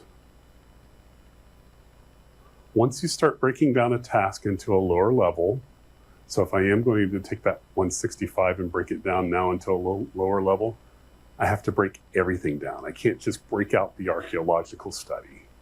Okay, I have to break now all the other work down too. Once you've dug into that next level, everything under that task now has to go to that next level. And if you break that into another level, everything under that task has to go into a level as well. It has to all sum up, and you have to define all those separately. It's another reason why we don't dig in at those deeper levels very often. Any questions on work packages and the work breakdown structure and why we manage the way we do? Mm-hmm. I guess this is not a question, but rather a comment. I guess because of how we're limited with the time that we have here at Caltrans, I guess it makes sense to be general enough so that people understand the work that goes into, but we don't have the time, like you mentioned, to go to the level of detail that you would on the private side, except for those projects where you have. And I believe headquarters encourages, or they have the standard work plan is at level 5 right now, except when you have projects that require additional depth. Yeah. So you already have hopefully templates there in PRISM that are at level 5 and then at level 6 for different types of projects, and are already kind of pre-done for you to go in there, and they're linked up, and you can go and modify those, right? I think that's pretty standard for you to have in your PRISM. Again, that's a world that I don't dive into too much because it's just too much for me to handle. It's a little over the top, right, with everything else going on. Okay, so I'm going to move on then. I think you can see then it is desirable if we can get those things rolled up into smaller packages, but manage it as a bigger number, right? When we're looking at managing that overall task. Charging. Just real briefly, I wanted to show in PRISM, in our Staff Central, is that what we call it now, Staff Central? You can go in and charge all the way down to level 8. So I just wanted to go over that. Here's your level 3 task, right? There's your EFIS ID. There's your level 4 task, right? Coming in there with your phase. Your level 5 task. We all charge, project management's one of those exceptions too, right? Everybody charges to what number are you generally charging to? Task, what task? Task 100. And then if you're in the 0 phase, you're charging to 100.10, yeah. And then, so project management's one of those exceptions because everything's 100 across the different phases. So there had to have been a way to differentiate those in project management. So we are an exception to the rule. We always charge quote to level 6, even though it's really kind of just level So there's your level 5 task. We're all familiar with that. Putting in, our level 6 task. You can see that is composed of actually a 4-digit number. You can put a 2-digit number there. If you put a 4-digit number in there, that becomes your level 6 and 7 together. Okay, so that's how that works in our Staff Central. And then finally, if we get into level 8, that it shows up in that sub activity. So this was for that that particular task that we looked up before. I just went in there and mapped it out, and that's where we came up with these different subtasks as we work our way all the way down. So we could do this. Again, we don't, because this would just drive your, can you imagine the amount of phone calls that you would get from your team as they're trying to do their timesheets on Friday afternoon or Saturday, when they forgot to do it on Friday and get it done. It would be unmanageable for the way we manage projects at Caltrans. Okay, let's move then into the actual schedule, developing a project schedule to keep this moving forward here. Everybody doing okay? This is a very quiet group for the most part. So you guys feel free to, I need you to give me some feedback so I know if I'm boring you to death or if you want more. Okay, so give me a little feedback. All right. Project schedule is used to determine the order and duration of your work packages, your task, right? As you put those together, the expectation is that that's done down to the task level. But like I mentioned, the project manager is focused really on that phase level, right? Really focused on the starting and ending of each of those phases. And that's where you really come in and help to further break that down into the task level. It's also why we have task management out there, right? We have task managers that are supposed to manage those tasks. If you didn't take that back in your district, back into project management, which we mistakenly did in District 2 years ago, and now we're trying to get that back out to the task managers that should be doing that work. So in your schedule, you're going to get the minimum duration to complete each task, right? It's going to be what we track. The predecessor and successors are going to be determined how everything gets linked up. And then when we know all this, when we're developing a schedule, even in a construction schedule, right? We even make our contractors put a schedule together. When things go out to construction, they have to give then back the resident engineer a schedule. How are you going to do all this work? So they do the same thing that we're doing in Prism, using some scheduling software, and then the what's called the critical path is going to be scrutinized. What is the critical path in a schedule? Anybody? Yeah. It's the tasks that can't be delayed. That if they get delayed, they'll delay the entire project. Yeah. So some projects or some tasks can wait a bit, right? Hey, I got an extra month or two of float there, right? I don't have to get started on that right away. They still need to be watched and monitored because they can find themselves on the critical path if they don't take enough, if they don't get done timely. But your critical path is, you're absolutely correct. If there's 1 day delay in that critical path schedule task, it's going to delay your entire schedule as you work your way through. It's a good definition. And then we can also show, identify risk, right? It's going to draw the focus as we begin to determine what it is that's on the critical path for our schedule and our work plans. We're really going to begin to focus then on those tasks and the risk associated with those, right? That's what the project management's really going to drill in is, gosh, if I can't delay this task by 1 day, I better see what's out there waiting to get me, right? Because it's a croc-infested waters, right? They're out there everywhere on your project, and you need to know what to look for. Where do you start? Prism, hopefully you have a pretty good selection of templates already in your district. Again, I can't really give you much guidance on this because I don't really know. I was involved at some point in developing some templates and some linkage, but that's been years ago. Here's a look from it. I believe this is out of Open Workbench, right? where you can kind of get in there and start monkeying around. Again, you guys know better than certainly than I do what you're doing, but don't be afraid to break things that can always be fixed, right? If you can find a better way to get in there, if you break your project, it can be fixed. We're not gonna crash the world stock market, right? That's not gonna be a problem. Get in there, try out the tools, break it, and then you won't do it next time, right? You learn. That's how we learn when we break stuff. So I have used Open Workbench in the past, and I thought it was a great way to get in there and manipulate, get you around some of the Prism shortcomings. Okay, where do we start? So, I mean, we got this project that we're trying to deliver, pretty big, major thing. We start, one, we need to rely on the subject matter experts, right? How long does it take to do a very particular study, or how long is it going to take to put all those studies together and then get our environmental document written? That's not for us really to know. We can have a range. We can begin to get a feel for how long that generally takes environmental to do, but they're the ones who know how long that's going to take. They know the work that's involved in it. They know the resources involved in it. So we have to trust our subject matter experts. Doesn't mean that we can't ask questions, right, and get some clarification. When I get that request of 10,000 hours, I can ask, hey, help me understand what this is. Those are the conversations that we have in our district. I don't understand that number. Can you help me out?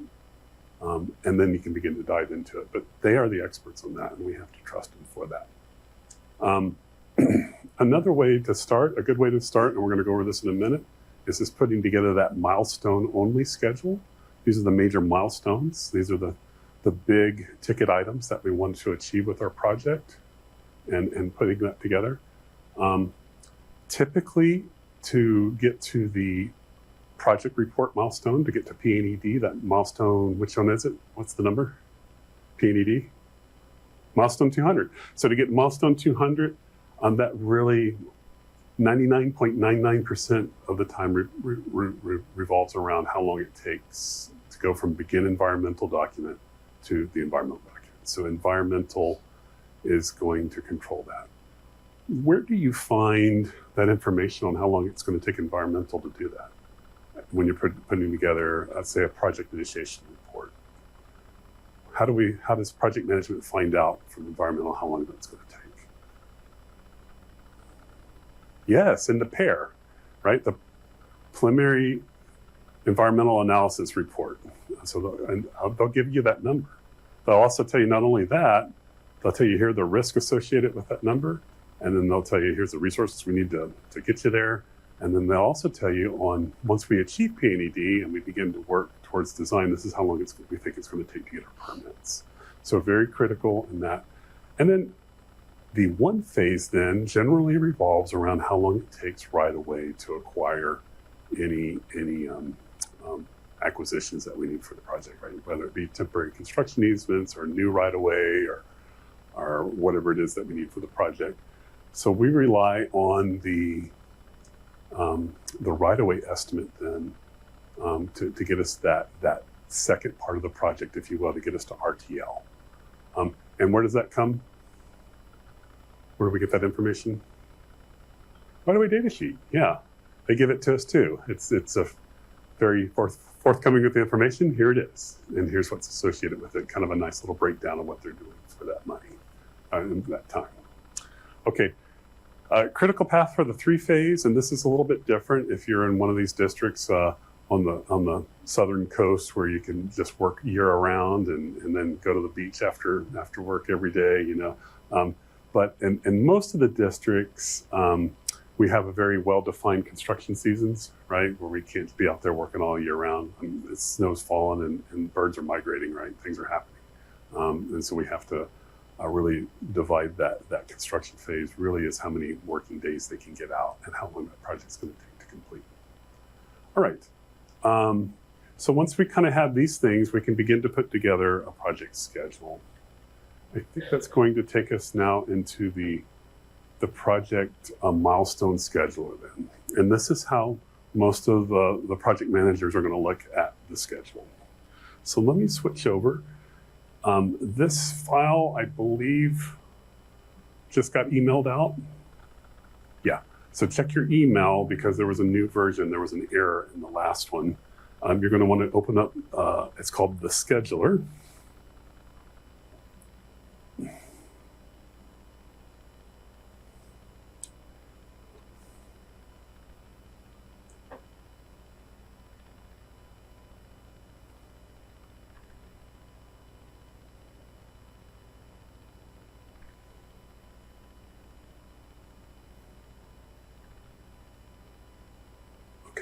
And please make sure you've got this downloaded onto your desktop and you're running it off the desktop. You're not running it off the web. You're not running it off the server. Run it off the desktop. All right. You should have something that looks like this. This is the startup page again. Looks a familiar format. Hopefully the tabs on the bottom is what you saw on the other. The yellow tabs are kind of where you're going to operate, and then there's some additional tabs over here. We'll go over what all these things are and what they're doing here in just a minute. If you have a box up top here that says enable macros and you click the button to enable macros, go ahead and do that. Otherwise, all the cool stuff can't happen. All right. What is this going to do? This particular program is going to go in. It's going to give you a little bit of an interview up front. If anybody, does Edmund still teach the risk component? Does anybody know Edmund Matavizian? Yeah, a great guy. And when we put these things together, he likes to call this the TurboTax approach. You know, just go through TurboTax, you answer the interview questions, hit a button, and voila, here's your tax refund. Would you like to file now? Same approaches for all these spreadsheets, right? TurboTax approach. You're going to go through, answer an interview. You're going to click that build schedule button, and then it's going to take you to this milestones on the left and what it thinks it can deliver. What it thinks your schedule should be, schedule date should be on the right, and then gives you some opportunity to monkey around with that a little bit. Okay, so let's go back to the start here. By the way, and then here's your PID table. Once you're satisfied with that, you cut and paste and send that over to your either your project engineer or whoever's working on your project initiation document or your project report. And they'll just cut and paste that right into their project report or their project initiation report. You can see in here it knows, it has some assumptions that it makes. It understands, these are things that I've pre-negotiated with Office Engineer, with structures, with our environmental unit, and with our right-of-way units on what typical turnaround times are for different types of documents. So that's all factored in here. It knows when the holidays are.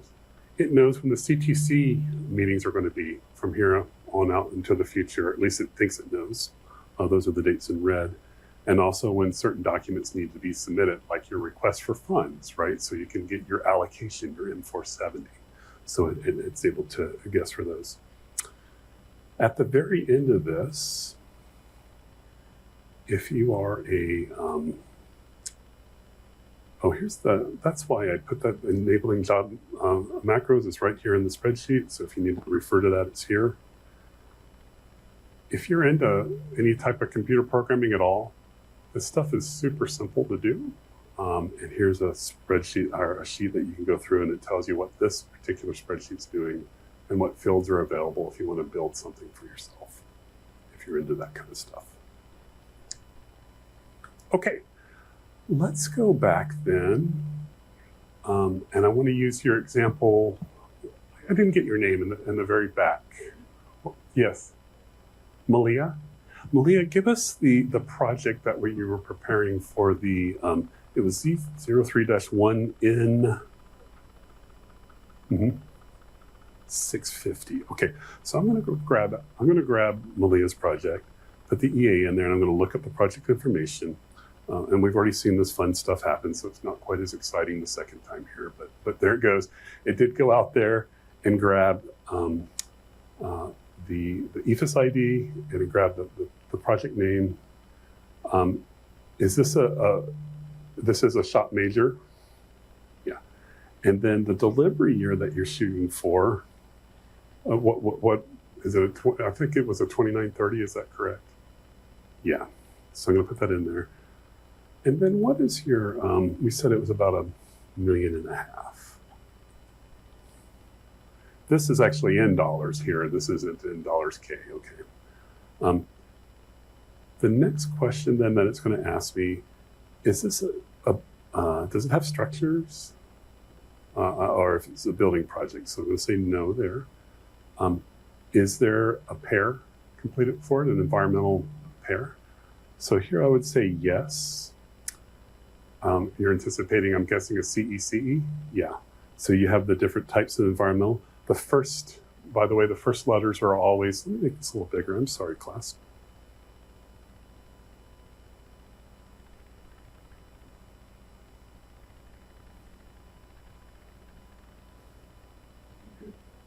Is that a little better? Okay. The first letters are always the state, the CEQA, right? And then the last two letters are the federal, the NEPA. So those are in there. So CECE on this guy. And then what time frames did they give you in their document? Do you remember?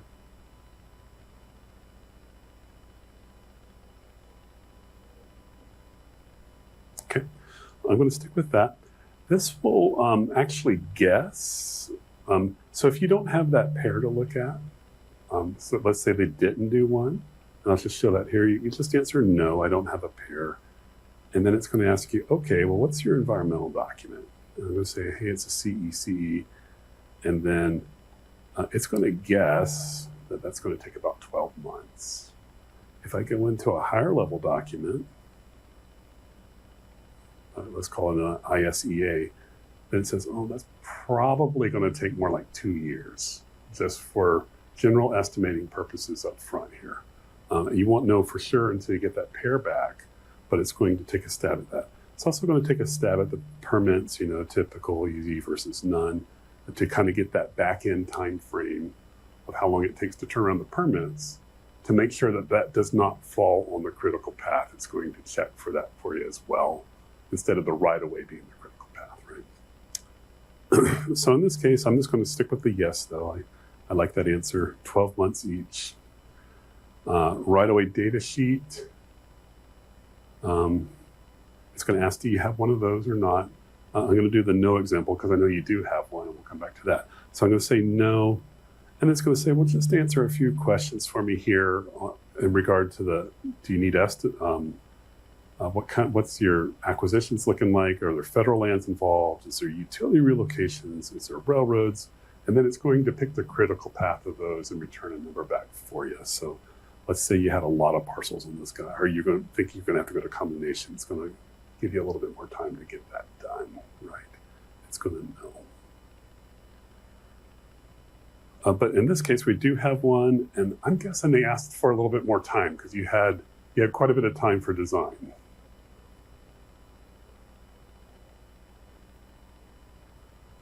$24 months. Yeah, that was what I was noticing from looking at your schedule there for just a minute. All right, perfect. What about the construction timing? Do you know about how many working days? Do you have that?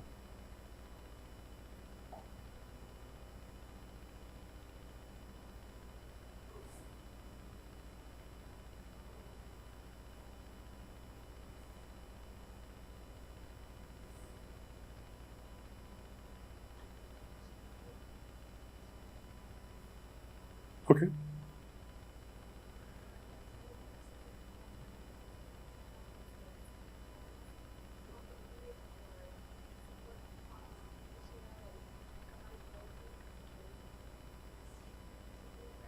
Excellent. So thanks for bringing that up. If you had a situation where you were looking at wildly different scopes of work, right? We're going to come in here and put a stoplight in or a stop sign versus a roundabout. How would you factor that in here?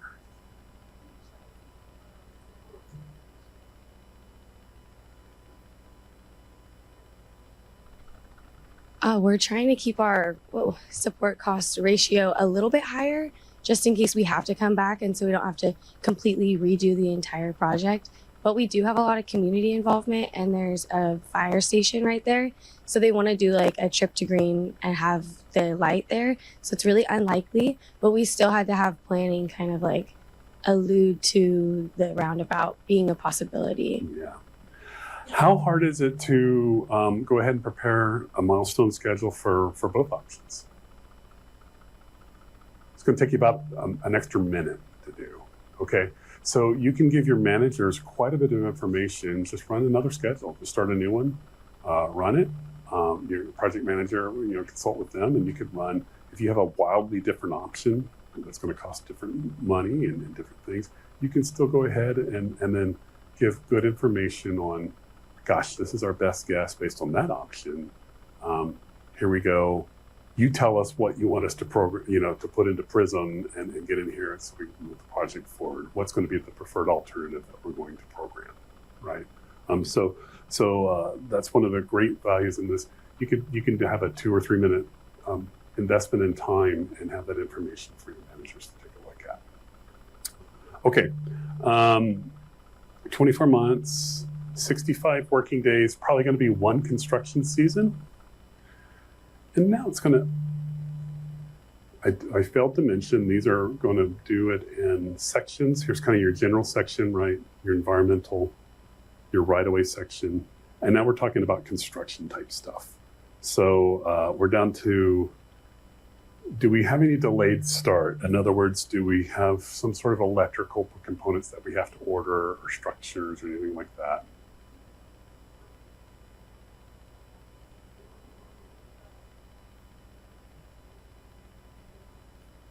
Okay, so that's not something that you're actually installing in the project. So I'm going to say no. We give the contractor some lead time, right? If they have to order certain things, we'll say, okay, we're not going to start the clock on you for a couple months here while you get that stuff on order. But in this case, we're going to say no. It asks you, is there any pre-construction work? In other words, do you have to get out there and do some netting, or do we have to keep the birds out, or keep the bats out, or whatever it might be for your district? I'm going to assume that we're no for this one. And then is there any work that you have to do afterwards as far as establishing plants and those sorts of things? Great. And if you answer yes here, then you'd enter in the number of years of mitigation work that you have to do in the back end. The final question then that it's going to ask before we do the magic here is it's going to ask you, how long does every district, you guys may or may not be aware of this, milestone 300, does everybody have a milestone 300 in your work plans? Okay. You might not have this yet. I bet you'll have it soon if you don't. Milestone 300 is when your design team should pretty much be, about 95% done with their design. And then they hand those plans over to the constructability and the safety reviewer. They'll then take those plans, and you probably have a constructability reviewer that's going to go in there and pick it to death, right? That's their job, to find out any issues with constructability. And then you also have somebody who's going to look at it from a safety perspective and say, gosh, is there anything in here that we're doing that's not standard, or is going to create some additional safety concerns that need to be addressed? That process of getting those back, depending on how good the design is and how long it takes to address those comments, generally takes about 3 months, 3 to 4 months, okay, for most teams to turn around and then get to that submittal where then they take that package and hand it over to the office engineer and say, please write our specifications and start getting all those things in circulation for getting our contract documents put together. So this defaults to 12 weeks. If you have a crackpot team and everybody's working together, or a simple project, you can begin to squeeze that timeline down. But I would recommend just leaving it at that 12 weeks. We also have the option then at Caltrans, although recently here it seems it was more complicated to get approval to do this, is we can, instead of getting our document all the way to RTL, right? It seems like, and then just sitting around on our hands waiting for CTC to approve our requests for funds. So then we can move on with the advertising process. We are allowed to go ahead and advertise that project with special approval prior to CTC on doing that. So we have to justify why we might want to do that. And there are certain cases, right? For us in our district, it may make the difference between a 1-season job and a 2-season job, right? If I can get everything going and get that awarded before, let's say May, I might be able to then get it done in that first season rather than having to spread it out into 2. So those are the kind of things that I'm looking for in those justifications. It's asking, would you like to go ahead and process it that way, or leave it alone, leave it the normal process? In this case, we're going to say no. And I'm going to click this build schedule button, and all kinds of magic's going to happen. So let's do that here together. I click that, you see some flickering going on, so things have happened. And so let me go over what we're looking at here. This has now gone through and picked the relevant, I will make it bigger.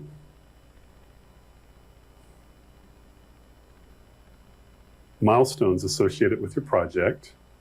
It's tried to come in here and guess at some of the dates where it doesn't have them. I will say this, number one, it also, if you have dates already in Prism, it knows what those dates are. It grabs those and puts them here in this column for you, this column M and N. N indicates whether or not it's an actual date in Prism or if it's a target date. If it's an actual date, it's going to use that date regardless of what you do. It's not going to calculate, regardless of what it's trying to calculate. If it's an actual, it's going to use the actual date. Okay, so that gets precedence as these things are linked, right? As you map out the linking of how these all work together, that absolutely gets precedence in setting that date. So does if you were to go in here and just hand type a date in, it's going to use that for sure.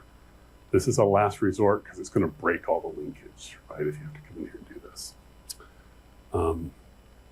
So let's just walk through this particular schedule.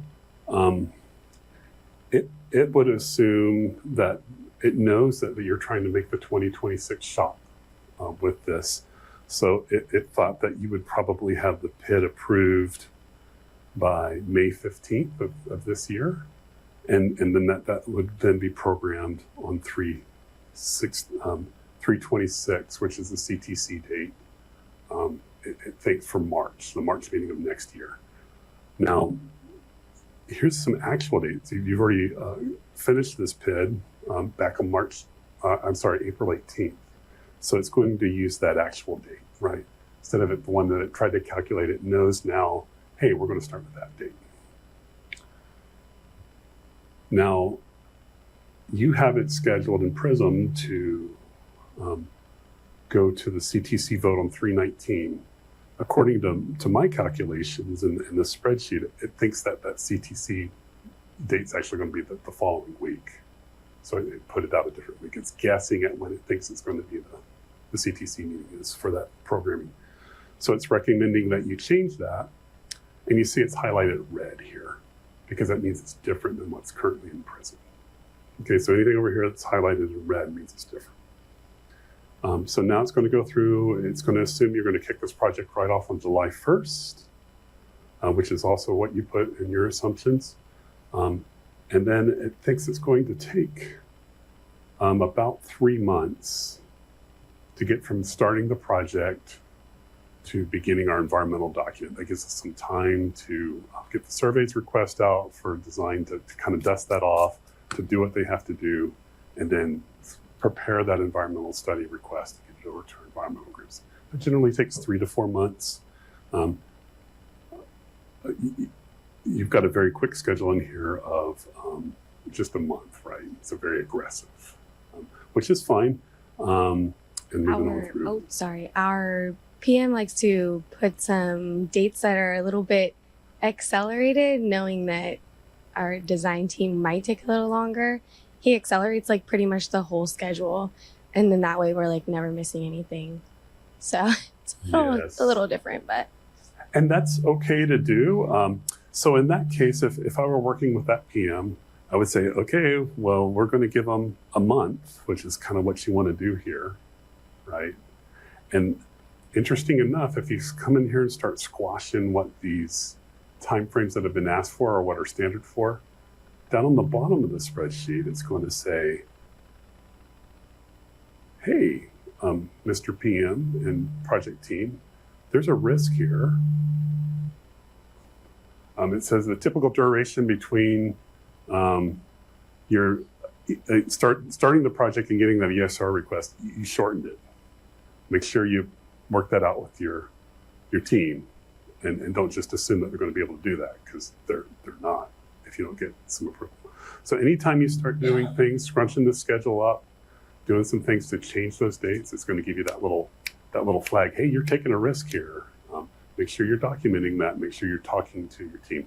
Great communication tool to work as you begin to try to meet management's expectations on when you're going to get this work done, right?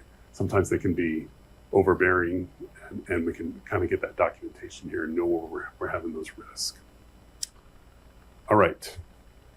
So this follows a critical path through the schedule. It's working forwards and backwards. You'll see any date in here. Let me just pick, for instance, the M200, which is one that's near and dear to my heart here. And they requested that 12 months after M20, which is begin environmental. And so all it did was took whatever this date was back in begin environmental, which we've now calculated at August 1st, and added 12 months to that. So you'd think this would be August 1st of 27, which indeed it is, right? That's what it's calculated. Again, your schedule's about a month ahead of that even. So you've already scrunched. If I were trying to get to that schedule, I would say we're only giving them 11 months there to kind of match your schedule, right? If I look at what's already in Prism versus what you have, this is the beauty. This is where the fun of looking at this. And now it's going to say, whoa, time out. You've compressed the environmental schedule by a month. You better go have a conversation with environmental, because they asked for 12 and you're only giving them 11. Okay. So some cool little things that come up here as you're working through your schedule. Lo and behold, it's going to get us through to RTL. So we're about a month off here. Again, your PMs come in here and compress the schedule a little bit more as we're working our way through. Go ahead. There's a question. How are you triggering those risks to show up on your spreadsheet? Yeah, so it's built into the equation. So if you come in here, this is the preferred column here, this user-defined durations or dates. If you need to start monkeying around with the schedule, this is the best place to do that in. So it's making a suggestion to you. For instance, begin environmental should be 3 months after begin project. Okay, you can change that, but if you do, it's going to know that you changed that, and it's going to say, okay, you're taking a bit of risk here. You need to go have some conversations. So that's what triggers it, is when I come in here and change that. You'll see if I get rid of that, not only will that risk go away, but this date will change, right? Watch this date. Here, when I delete that, it automatically updates that. We're back in October, and the risk goes away. So great question as we're working our way through that. Thank you. Mm-hmm. So as you work your way through, it's going to take its best guess to deliver RTL as soon as it can and get you out to construction. It also knows about how long it's going to take to construct. It's going to try to figure out your construction seasons, when you need to close the project out, when you're going to need your right-of-way certification by. It's doing all these checks on your schedules to try to get that milestone-only schedule from start to finish. I'll mention a couple things. There's some of these dates that are in green, and these are associated with, you remember on the first page there, would ask you what level environmental document you have. As you proceed to those higher level environmental documents, it knows, oh gosh, I'm doing an ISCE, well, I better have an M120 date. So again, if I go back to the, if I tell it that I'm an ISCE, now you'll see back on the schedule page that now that M120 date is being calculated over on the right, whereas before it just was blanked out. So that 5/1 date, if I go back there and go back to a CECE,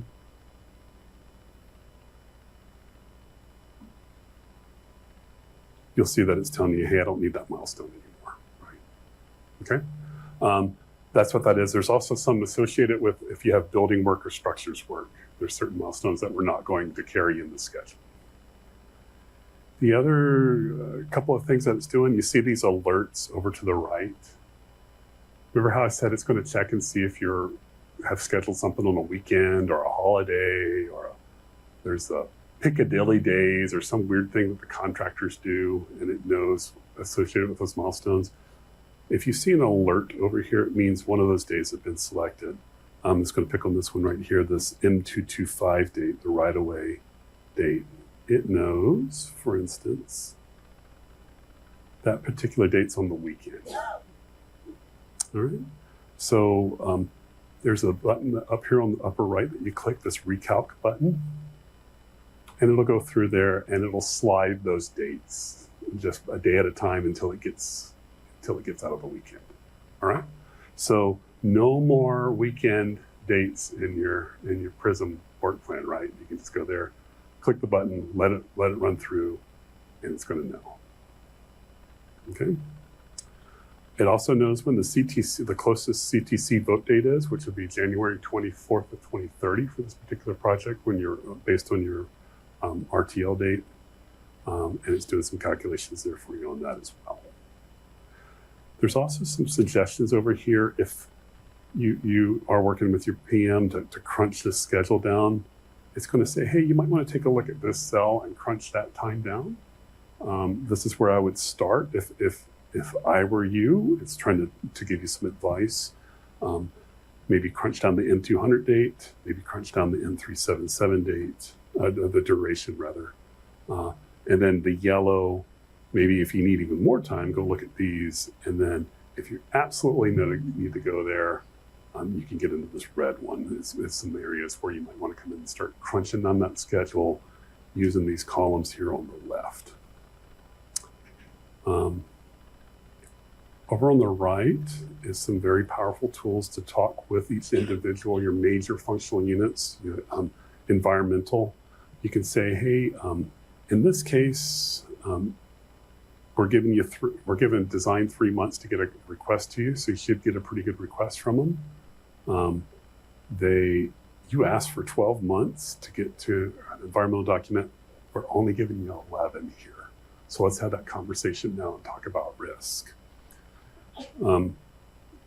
You asked for 12 months to get to permits. You actually have 26 months. We got all the time in the world because we've got this environmental thing out there, so you should be good.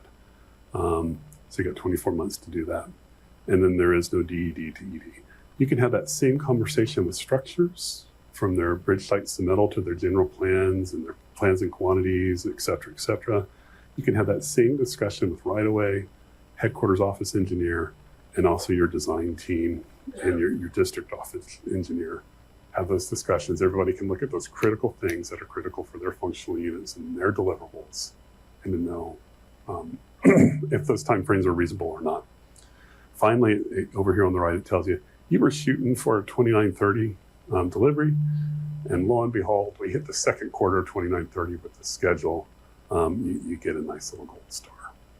If you start to move into the fourth quarter, it's also going to give you on the bottom timeout, and we'll do that here just for giggles.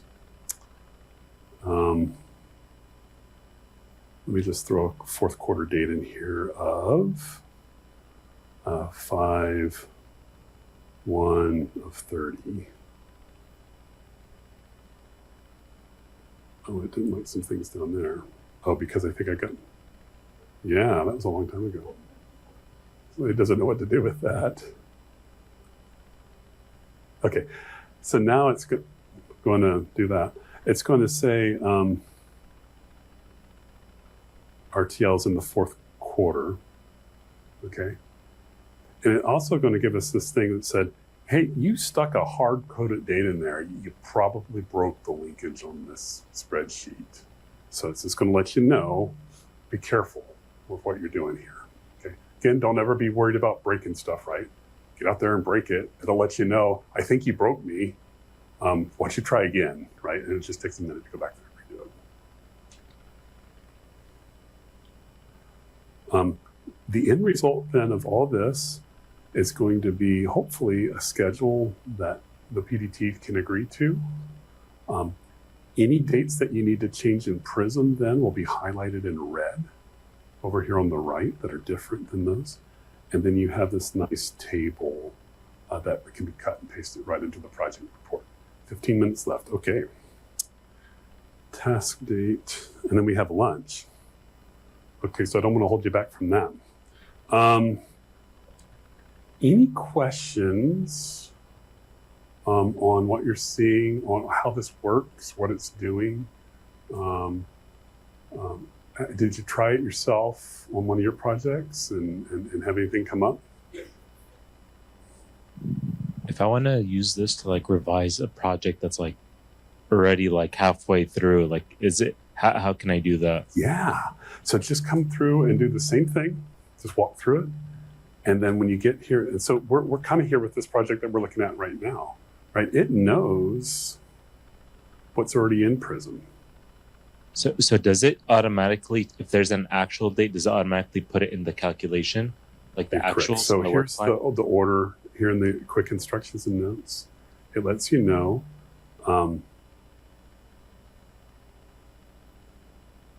Give me just a second.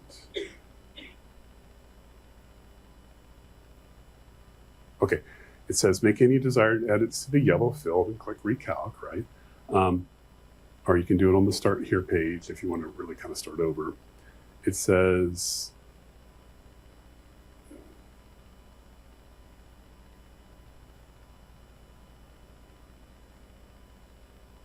where's my, give me just a second.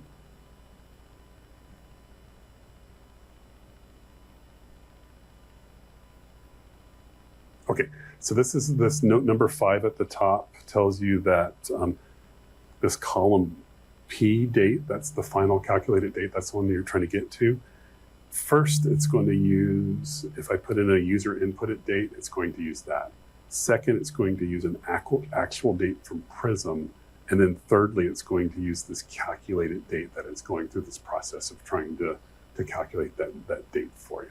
So that's the order that it falls. So yes, if it's an actual date, it's going to overwrite whatever it tried to calculate. Not only is it going to do that, it's also going to use that for its calculations. In other words, if I already know that I have a begin environmental date and that's an actual, it's going to now use that as my start date to try to calculate the end date based on the schedule. Okay, so good question.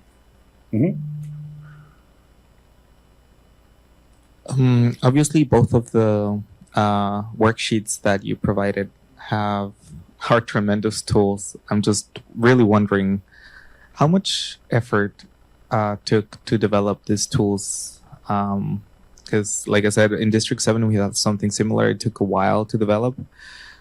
So, given all the constraints, all the variables that you guys are taking into consideration, I'm just really wondering how long it took to have the end product. Yeah, I put this together on my way driving down here. It didn't take very long. So, not a big deal. No, it took this is years of I'm a firm believer if you can automate something. This isn't quite AI, but it's, it kind of has that feel to it, right? Where you just kind of go through and answer the questions. I'm a firm believer is once you have something developed and then just let the computer do what it does, right? So that's why I put these things together. We get consistent results. It probably took, there's years of refinement, but the actual work, I don't know, all said and done, maybe three or 4 weeks of focused effort, if that's what goes into it. The basis of all the spreadsheets that I've put together that you'll see, and even if you get into the risk tool, if you're asked to help with the risk management plans, I put that one together as well. I simplified things, particularly Tony Hunt. That's why I'm so thankful for him on running all those. And if you get into that macro page on the end, which sounds like you might be interested, might be one of those people that like to get in there and monkey around and do some cool stuff. Everything that you need to know is right there, and you can go out and just take it and run with it, right?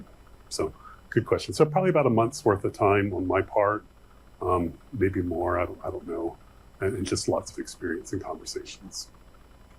Just to follow up with that, and I do agree with you. If you are able to automate something, you should definitely take the possibility to make the job easier for everybody. But along with that, I do think it's important to, when you automate something, still understand how things are done. Just like you explained it so well. But I just would caution people to just use this tool and like turn a blank, like just like unplug yourself, like try to understand why it's giving you the suggested dates, because that at the end of the day, understanding why something is done is just as powerful as completing it. You're absolutely correct. And that's why we're having that here in this class right now. Right? That's why you're getting that. You're not getting this independent of that understanding of how this all links up and works and what it's doing and where it's getting its data. That's why we want to talk about that here.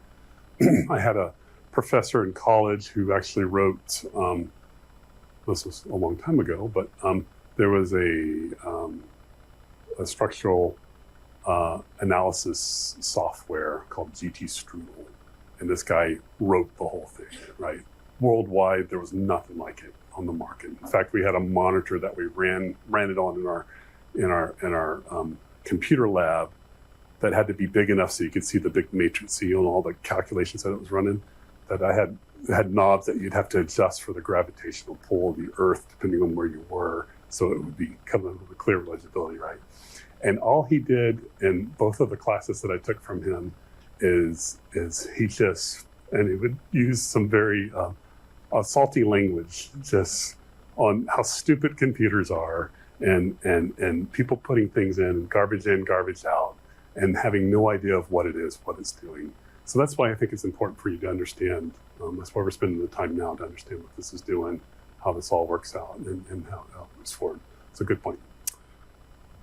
Okay, if there's no other general questions at this point, let's go ahead and break for lunch. Take some time, if you can, to run this for one of your projects and make sure it makes sense. Again, your project manager is probably going to at least ask you during a PDT, can we pull up the schedule and then start monkeying around with it? And so you should have the general skills of being able to get in there and type in a few little numbers there and see what happens. Okay, a little bit more about work plans. You can see, again, this pretty mundane topic, but an awful, it really does, your project revolves around having a good work plan, and that's why we're spending so much time on this. I do want to mention a couple things. Number one, the tools here are just for you and your PMs and your staff to use. If you've got a better tool or your district does it a different way or there's something better out there, use that. This is just something that we've developed over time and it seems to work pretty good, but there's no requirement to use this. This isn't the official tool, but I think it's a good tool. But there you go. You had a... They do. They absolutely do. Your PM should have it. But again, now we have a spot on the headquarters PM web that I showed you there under tools, headquarters on OnRamp. If you go to project management and tools, both of these tools are out there now. So you can get a fresh copy there. Okay? So feel free to use them, modify them to your district if you know what you're doing and get in there.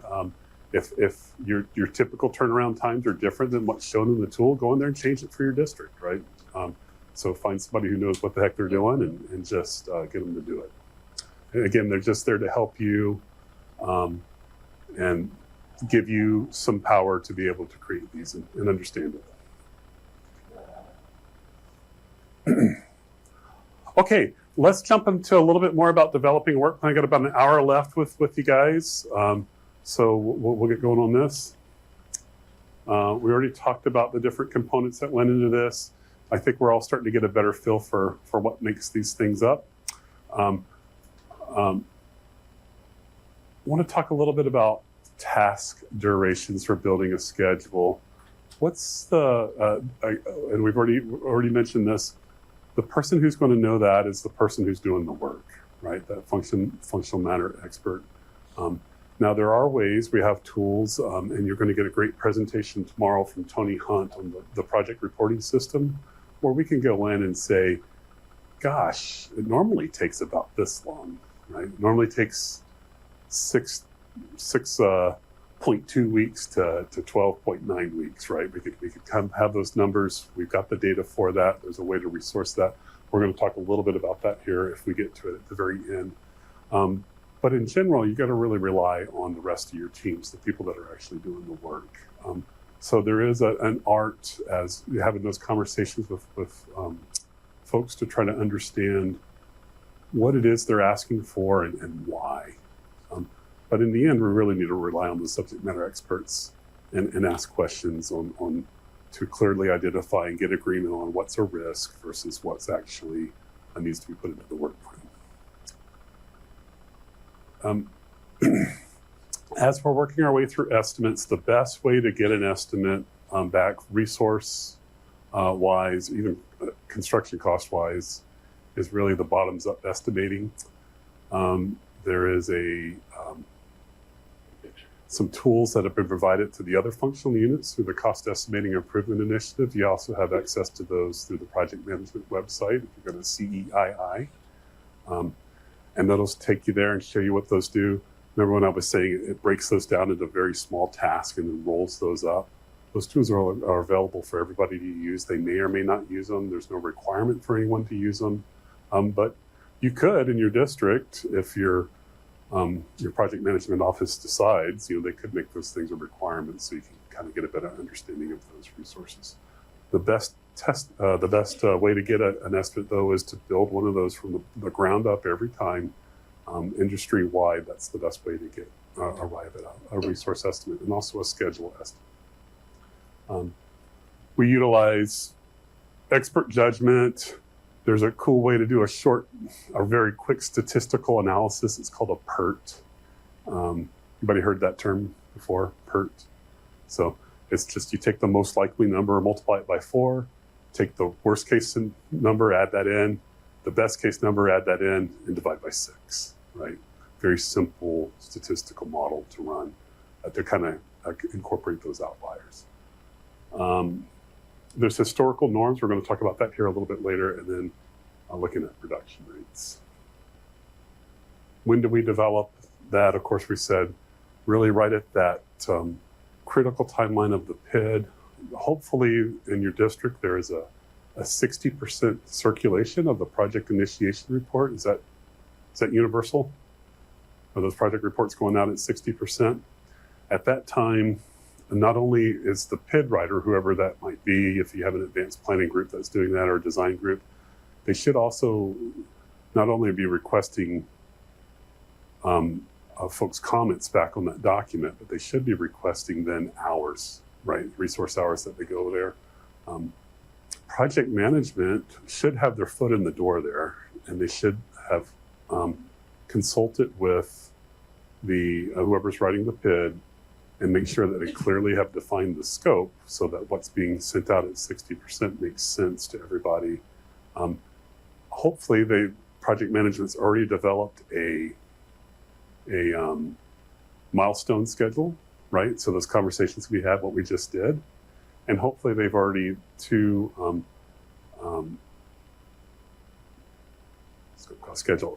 started a risk management plan, right? To start to document those risks. So the time to do that is at that 60%. In our district, we like to send that out, give the team, the review team about 2 to 3 weeks to review those, and then to come back with all their comments, to come back with their resource request.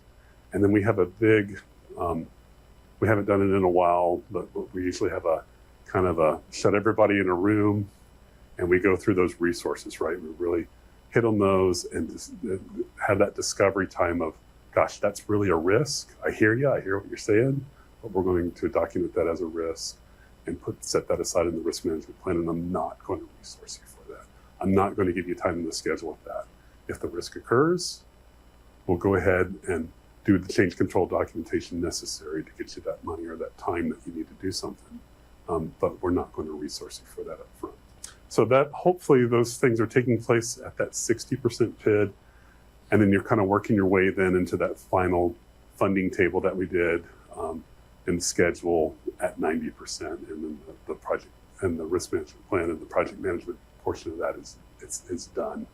if you can get through that and get that locked into the work plan, the rest of it, generally speaking, relatively is smooth sailing as far as project delivery goes. Just development of the work plan. Informal development really begins at the project starts. A lot of it's just talking as they're kicking around that PID document, and people begin to communicate with one another, and that becomes apparent what the real scope is and what the issues are. This is part of the formal process that most districts, I think, follow. Again, this is when the 60% document goes out, right? This is when the requests for resources go out, and hopefully there's some other things associated with this. This information is just a little bit dated here. I don't think we all follow this process anymore. When I've seen before when resources come back into back to the project management, that those just get entered into Prism, and everybody keeps stepping. Whatever they got back, they put in. There was no discussion of it, no analysis of it. It just gets put in, and everybody keeps going. That is not a good way to do business, right? Two things happen in that. Number one, you have resource estimates which are just not very accurate for any particular functional unit. They end up being, generally speaking, over-resourced. You may have a unit that gets completely missed, right? We had some that went out. We didn't have any resources for, what was it? I think it was our design unit. So somehow we got all the way through the PID and had zero resources for design, right? So it does take a little bit of handling that data and looking at it and organizing it in a fashion that makes sense, right? So some analysis can be done, and to make sure that, one, we didn't miss anybody, but two, that things look reasonable for the project, and three, to identify those risks. It's a great little quote there. I like, always plan ahead. It wasn't raining when Noah built the ark. So I like that. Okay. I do want to talk a little bit about compiling those responses as you play a role in determining if those resource requests look good. It is sometimes helpful to go ahead and put those into Prism, so we can kind of get that rate matrix conversion going, right? And kind of get that cash feel to it. What is it really totaling up to? What are my support capital ratios looking like? There's still a lot of managers that use those to manage by, even though that might not really be appropriate in a lot of cases, but it's still a way to tell, gosh, am I getting what I expected to get or not? So there are some ways to do that. I'm using Prism just kind of as a tool to do that conversion for you. I'm going to take just a minute and talk about, and you'll get a very good presentation on this tomorrow, then the entire system. Hopefully everybody's already using this, but I want to take a peek on how we do some things in District 2 when we are evaluating resource requests that we get back from a unit, to quickly tell, gosh, are we playing on the same ball field here, or are we just in a different state altogether, right? So there are some ways that you can quickly get to some of that data. You'll probably be asked to compile some of this data at some point.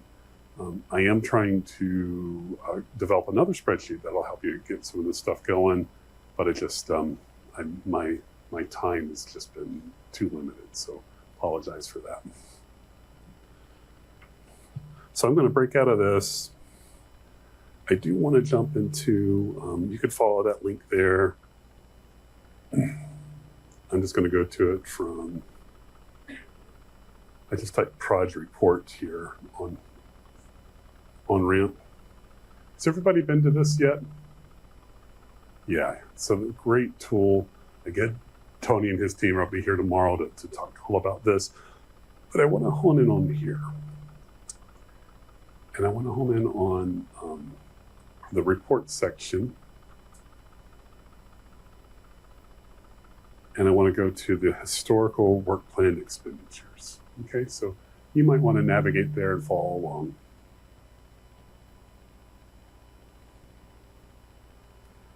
And so now I can go in, it's just going to say, hey, what district are you working in? Well, I'm working in District 2.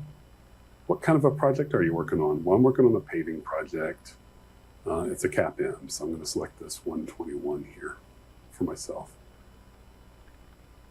It is going to go and take a look based on the data that it's pulled out of Humors, which was in Prism at some point. Somebody's calling me on my computer somehow. Okay, there you are. Okay. So it's going to go in, and it's gone, his system has gone out now, and it says, hey, I found some data on these projects. Here's kind of when they were completed construction. Here was the construction estimate at the time, how many working days, what kind of environmental document was associated with that. Did we have some utilities and right-of-ways, et cetera? How long was it? And what was the project nickname, et cetera? And then it gives the project number and EA over here off to the side.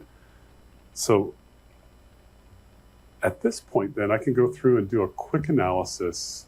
And your project manager might ask you to do this, to go through and look and say, hey, can you pull me some similar projects and see what we spent on this similar type project in the past?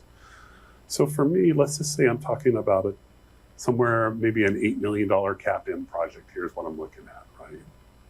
I can quickly go through this list and go, okay, this Montgomery Creek, it was a $12 million, maybe it's a little on the high side. But I'm going to leave those in. Here's a $5 million one to kind of offset that $10 million one. So I'm going to leave that alone. And then here's one here that's kind of on $16 million. Maybe I'm not going to use that one. So I'm going to deselect it. Similarly, I'm going to go through and get rid of these. Here's obviously a minor B, right? 695,000, 300,000. Minor A's, I'm going to drop these two $1.2 million projects. So those are gone. And then I'm also going to take just a quick look at the EAs, and it's going to tell me something for my district, like if I know if it's not a 0 as the last digit, that it was some sort of a split or a combine, right? So I'm probably not going to use those. It's not going to be a real good. For instance, it's 3E771. I know that was split off of another project, so I'm not going to use those resource estimates, because it might be some funny data there. So for your district in a similar line, you could go through and quickly pick those projects, which I've done here. I'm just going to click the reprocess button now that I think I've got a data set that I think is appropriate. And I can begin to then look at these are the average hours and average durations that the different the major units charge to that project by task, right? I get this nice summary roll up here. I can also export this data to Excel and go crazy with it. If you guys love Excel as much as I do, you can get in there and just crunch away at the data. And you can also develop ranges, et cetera, to see, gosh, is that resource request that I received from environmental even accurate, right? And I can begin to take a look and see how many hours they've spent in the past on similar projects and how long they spent delivering it. And then I can begin to have those discussions of, gosh, I kind of, historically you would have been here, but you're here. So help me understand what's different. Oh, well, we've got a new law. There's a new nesting bird that we have to look out for. We have to do this additional study. It takes about 1,000 hours, and it takes us 2 years to do that study. Boom, done, right? Now I know.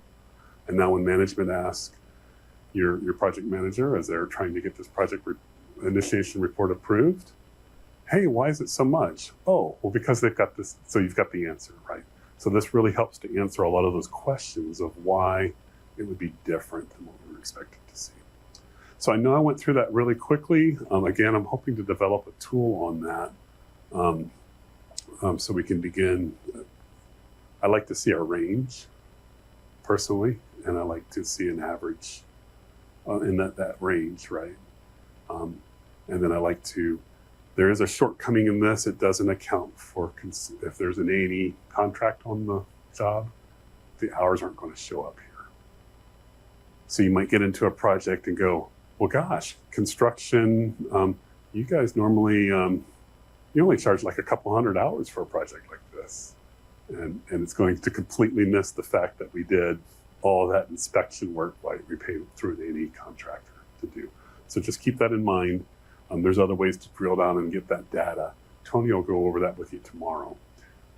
If nothing else, this gives you a very, very quick list of similar projects that you could discuss with your with the project manager and make a decision on, okay, let's go ahead and pull specific data on these 10 projects and sum it up right in Excel and just kind of give me some ranges so I can have some discussions. So if nothing else, it has a very nice list of those projects that could be used to compare with. So again, this was on the, if you type project report, that'll take you right to the website and reports historical work plan expenditures, and you can jump right into it. And it's a great way to kind of get that historical, that tops down look of what it's taken to do similar projects in the past.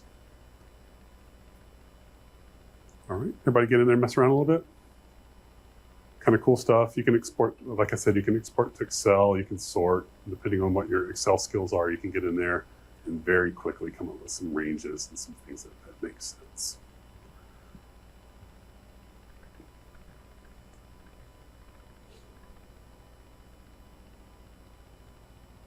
Hopefully there'll be a tool at some point. I am working with Tony on that. We were having a conversation just a little bit before. He likes to delve in the world of actual data and to guarantee that it's 100% reliable. And I'm more into interpolating and extrapolating data, right, to try to get something for planning purposes. So that's where we complement each other, and I'll use his data to extrapolate off of. We just haven't quite got there yet. All right. Any questions on using that? That is one way then, as hopefully at your 60%, when those reviews are coming back in and those resources requests are coming back in, that's one very powerful tool to take a look at any individual functional unit, or to look at the resources as a whole and see, is it in the ballpark or not? It's also a good way to go, oh, wait a minute, on this type of projects, we always have structures involvement. Oh yeah, it's a structures project. I didn't get any resources back from structures. I better ask for those again, or have the advanced planning person ask for those resources again, because we didn't receive those back.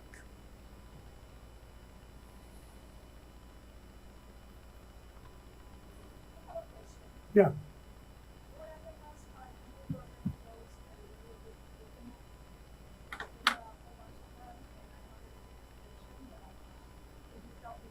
Oh yeah. Perfect. Great question. Oh, excuse me, I clicked on the wrong button there. So let me go to start over. Is there...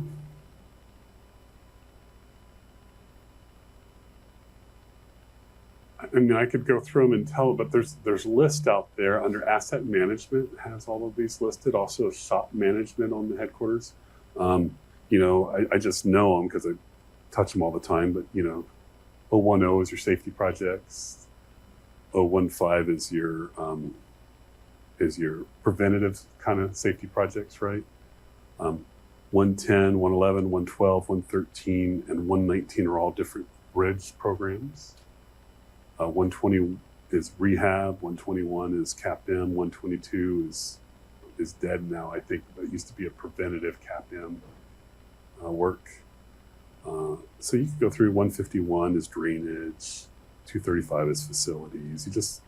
You'll learn these. You should probably have those printed out somewhere in the plethora of information that you have or that you have to go through every day, I'm sure. You can do that.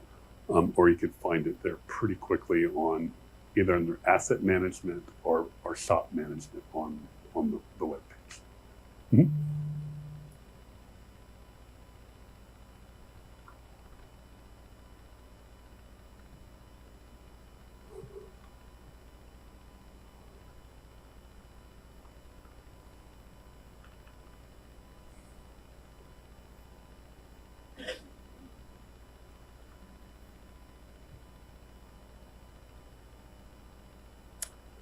Okay. Let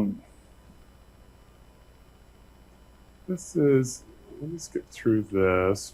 I usually don't get this far in my presentations, and which is good. I think I got cut short in my last one, and then I think I got a few minutes extra in this one, so that's good. But I do want to go through, talk a little bit about, this is some of the things you guys do that I really don't have a whole lot of information for you in. It's something I've always relied on staff to do as far as compiling the baseline and sending that off to headquarters. I'm hoping you'll get some other training that kind of points you in that direction once you finally resolved on a schedule. But before you get there, putting it all together, we use what we call the 30-60-90 process as we're putting together a work plan. At 30% PID, our assumption is that the scope of the project, the proposed project, is nailed down good enough that folks can then take that and develop some sort of a resource estimate and a cost estimate on it, right? So very important at the 30% where we expect our documents to not only say what we're going to do, but also say what we're not going to do, right? There's times there's a lot of work that needs to be done, but we can't afford it all. So we are very try to be pretty good on making sure that the documents also document what's not going to get done at 30%. Again, at 60%, hopefully at that time you've got your pair or your mini pair, you've got your right-of-way data sheet, you've got a scope and a cost estimate from planning, you got a draft document to be reviewed. That's when you're going to send out those resource requests, or possibly your advanced planning folks send that out as well. And those begin to go into circulation. That draft milestone schedule that you've prepared, that's going to go out too, along with that documentation. And then that'll all come back and culminate in this big free-for-all fight over resources, right, and schedule when it comes back in. Also, you're going to be developing that risk management plan. It's a great time to have that, to start that risk management plan and keep it open. And as those discussions take place with the PDT on where things are not in line with what you thought they were going to be, to go ahead and document those things as risk if they are truly risk. Finally, at 90%, that funding table that we did first, that'll be all Sunday. You'll have everything all be in Prism, right? And it's just a matter of clicking a couple buttons and boom, there's your funding table. The risk management plan you've been working on that whole time, we'll print that off and send it over. And then everything's in ready to go for programming, right? So pretty simple inputs into getting that work plan developed. I think I have some,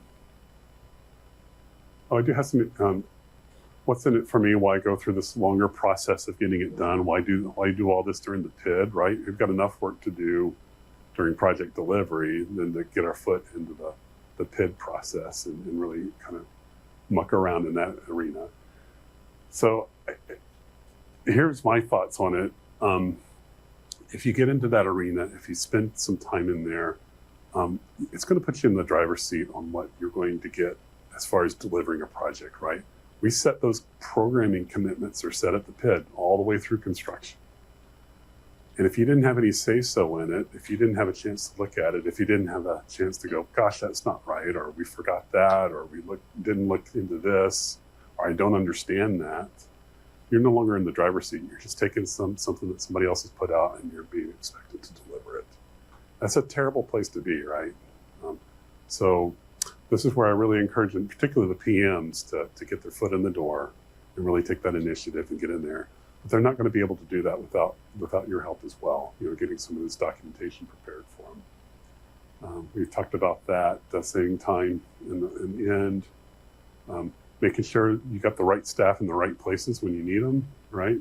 Because this all does roll up in January 9th as we work our way around.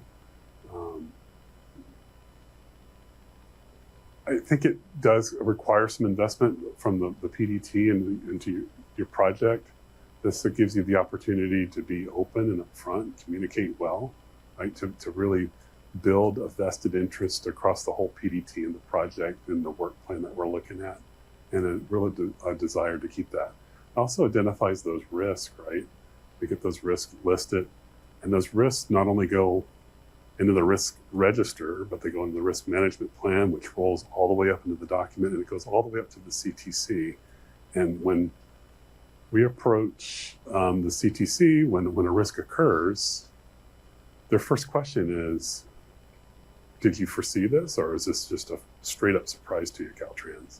Oh, no, we knew about it, but we decided to roll the dice. And they say, thank you very much. We were happy to roll those dice with you. Here's the money you need. Here's the time you need. It makes it it's a whole different discussion than, well, we didn't plan for that. Why not? How could you have not seen this, Caltrans? Completely different story. Right? So that all rolls all the way back into the work plan. And it really does build trust. Okay, we were going to go through an exercise of building a work plan. I'm not going to do that for the interest of time, but here's where I want to move on a bit. Where is my...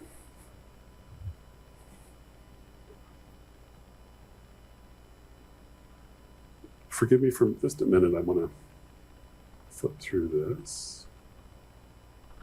Okay, I'm not seeing it in here. I do want to talk about a couple of the other ways of weighing whether or not somebody's, when we see those resource requests come back, if they're accurate. One way is a very high level support to cost ratio, right? And so a lot of managers will rely on that as far as the capital cost of the project, what's the total support cost, or even by component, how much of that is hitting against, how much of that money is now tied up in support costs. What's the magic? Does anybody know the magic number that everybody used to shoot for? It's kind of gone out the window now, but there was a magic number. You know what percentage was? Who said 30? Oh, very close. It used to be 32%. Everybody wanted those to average out at 32%. And that used to be kind of in fact, I think that comes back from the days when it was a separate pot of money and they used to just take what we had, take a third of that and put it in that pot that we charged against. Now it's all in the same pot, right? Which is why it makes a little less sense to do that. But there is that 32% is kind of a rough, when you start getting into drainage projects, right? Those are culvert projects. Those typically run about 120% support to capital. It costs more to design them and get through the environmental process than it costs to build them.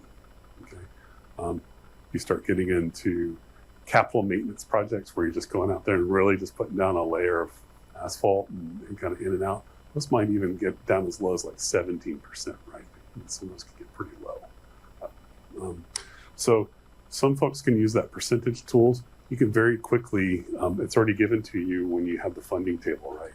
And it's a way to roll that up and look at that and see what those percentages are.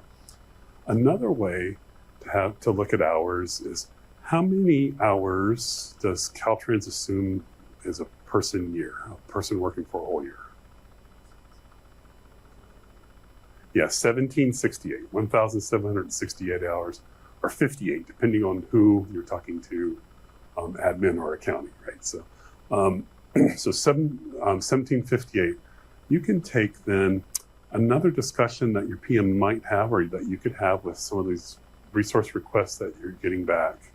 When you get one of these big numbers, it's easy to take that number. If I get back 1,000 hours for a task, well, I divide that by 1758. I'm like at 0.4. This is called 0.4 PYs, right? So is it really going to take 4/10 of a year for one person to produce whatever it is? Does that make sense? And then the person that you're talking with might say, well, actually, it involves two people, and person A is going to do this for a month. Person B will be then, A and B will be doing it for another month. So that's 1, 2, 3 months there. And then there's a month on the end to get that done. That's 4 months. So does 0.4 make sense? Yeah, maybe that's close enough, right? So another way to look at things is to divide that into person years and really get a good feel. Gosh, does that even make sense? you can start to put that reasonable person standard on it, right? Man, if I had to do this, could I learn to do the task and then go to college, get my education, come back and do the task and still save time? Those are the things you start to think about when you put it in that perspective. And then that can identify some of those things that just don't seem reasonable. Another way of evaluating those resources when they come back, if they're reasonable or not. Okay, any questions on that? I want to talk about some do's and don'ts on the work plan.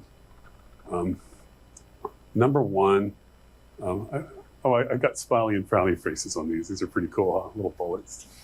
So do identify risk, work that might have to be done. We may encounter this species. We may encounter, unsuitable material. We may. These are all risks that are very clearly being relayed to you by your PDT as you're putting together these work plans. So identify those, separate them out in the work plan, and then communicate that through the risk management plan with the team, right? To work with them. Clearly, I hear what you're saying.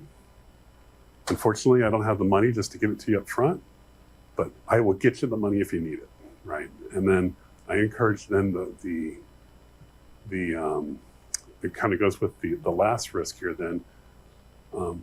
Don't push your team under the bus when a risk arises, right? Get to the bottom of the issue and work with the team to resolve. Focus on the solution and the lessons learned. Hopefully you've identified that as a risk. It's not your team's fault that the risk occurred, right? It occurred. Let's go get the money. Make it easy for them when you have to do that. It does build trust. So that's kind of the last one. You'll get requests from probably your PM and others and managers to arbitrarily just go in and hack the hours, right? It's too much. Go hack out 1,000 hours or go hack out 30%, right? If you do that apart from communicating that with the team, you have done the wrong thing. You've done a disservice to your project and to the PPM team as a whole.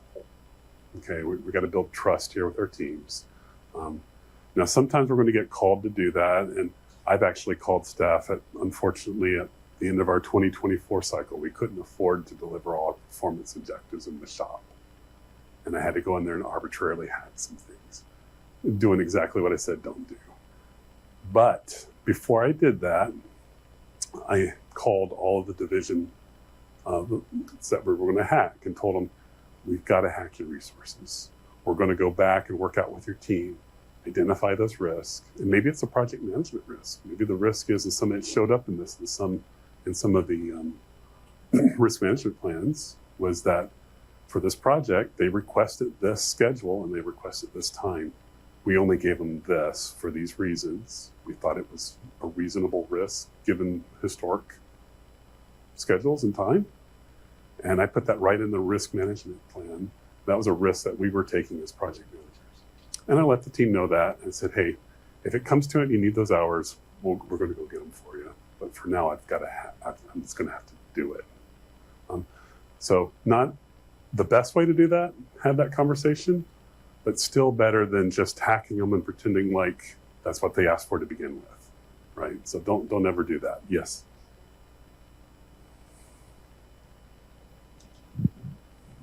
It's just really frustrating sometimes because we'll do the right thing. I'll pull all the remaining resources for the phases that we need to cut, send them out to the team, figure out who exactly they need to be sent out to.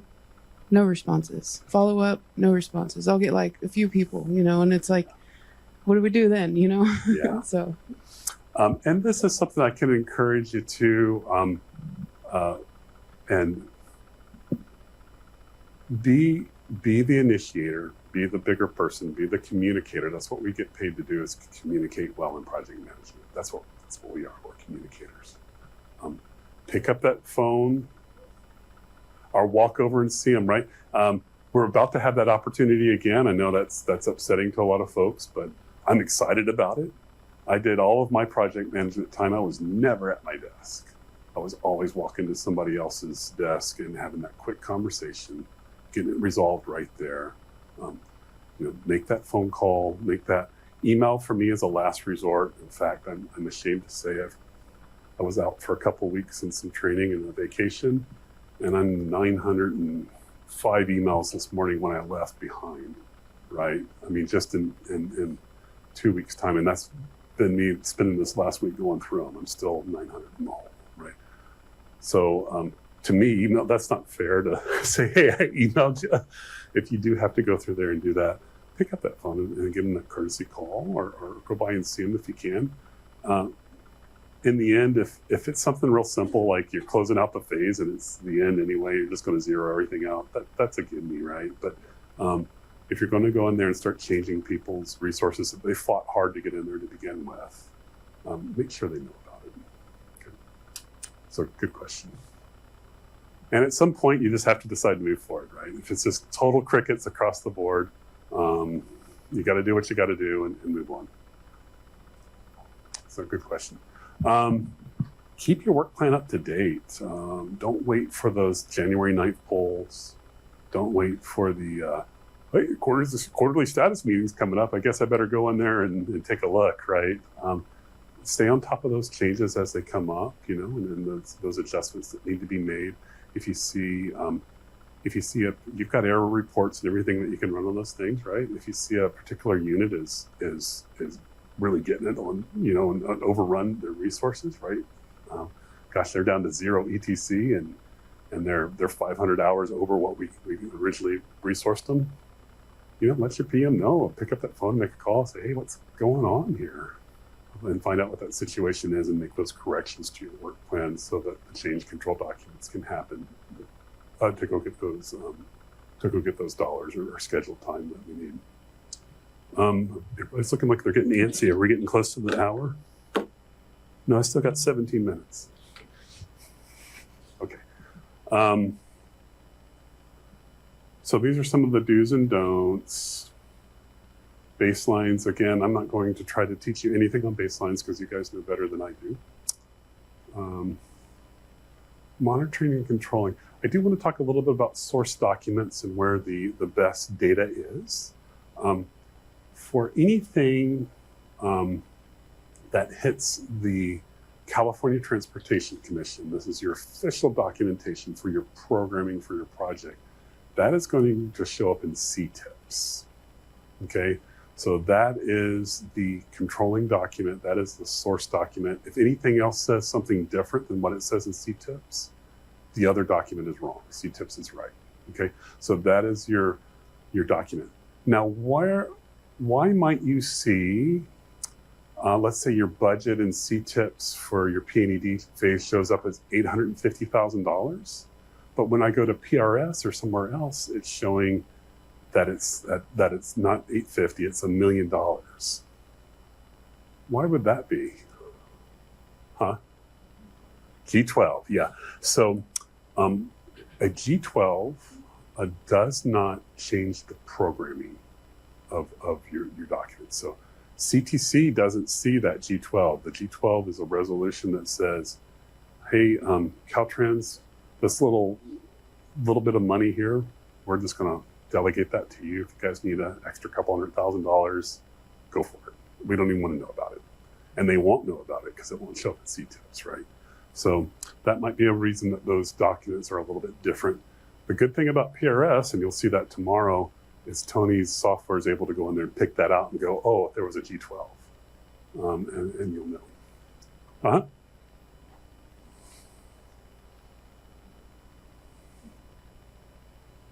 One of the things that I noticed, like on PRS, though, like a discrepancy, is when you do a supplemental to award, it kills your G12. But like when you're on PRS, it shows that you didn't use your G12. It just shows a supplemental. So I noticed that like some of the PMs I have, they think like, oh, I got like 250, I'm good, but there's no like G12 remaining. But it shows as if it is. I see. That would definitely be something to talk to Tony with. He could probably change that in a minute's time to get that to show correctly. Yeah, you're absolutely correct.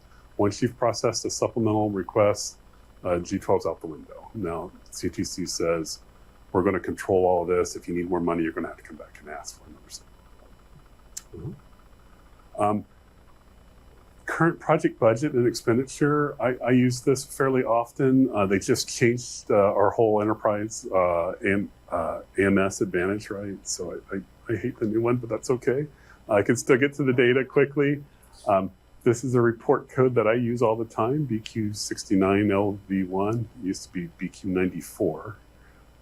So LV1 will give you the summary by phase, and LV3 will give you then the summary broken. Even the phases are broken down between federal and state and all those other little funky codes that you get in there, right? So you can tell what your project budget is, and also what expenditures have hit against your project will show up in there as well. Of course, everybody knows how to get to Prism.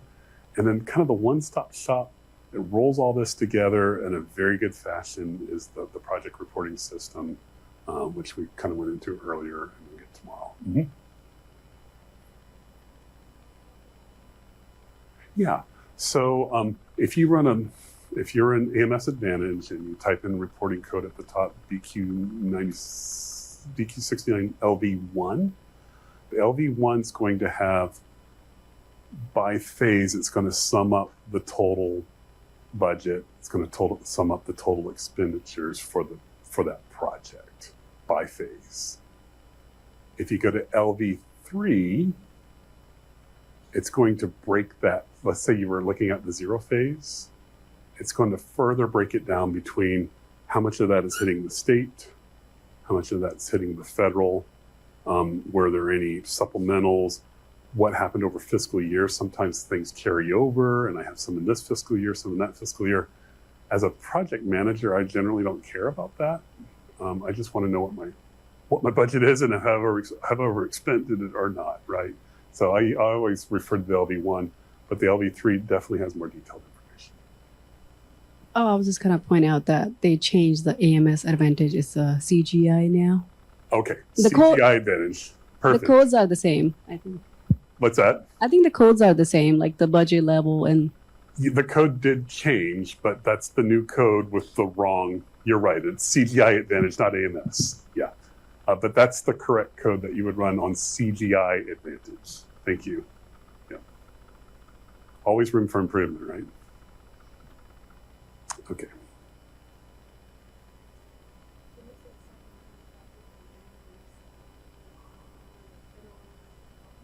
That phase, that is correct. Yeah. So I don't know, is there change control and the PMSU Academy as well? No, you don't go over that. So kind of go over the hierarchy of change control. You got PCRs, yeah. PCR changes the programming. In fact, a PCR used to stand for programming change requests, but they changed it to project change request. So it actually changes the programming. That's why it has to be done the prior fiscal year, before the phase is open, et cetera, et cetera. That's why it has all those rules that go with it, right? So that's why it's a little different. Again, we already talked about this. I'm not going to read that to you. You can read that, but it's everybody's responsibility to keep the work plan up to date, to report those things and communicate those things that need to change in the work plan. And then project management, we kind of roll all that together. We keep a track on that. And then when the team needs something, we need to go get it for the team. And we need to follow those change control ways to do that. After we clearly document why we need to change and what we're moving on. I'm not going to go through this. A lot of what I had in here I had to delete because it doesn't work anymore, which we switched over to CGI Advantage from AMS Advantage. Had a bunch of page codes for you that I love to use that were real simple. And I had to delete all those sites because I have no idea how to do it in the new Advantage. Sorry about that. Some are, yeah. Honestly, executing and staying on top of our work plan, right? We want to plan, monitor, and control and execute, right? All these project management terms and areas of expertise. all comes down to communication, keeping up with those things.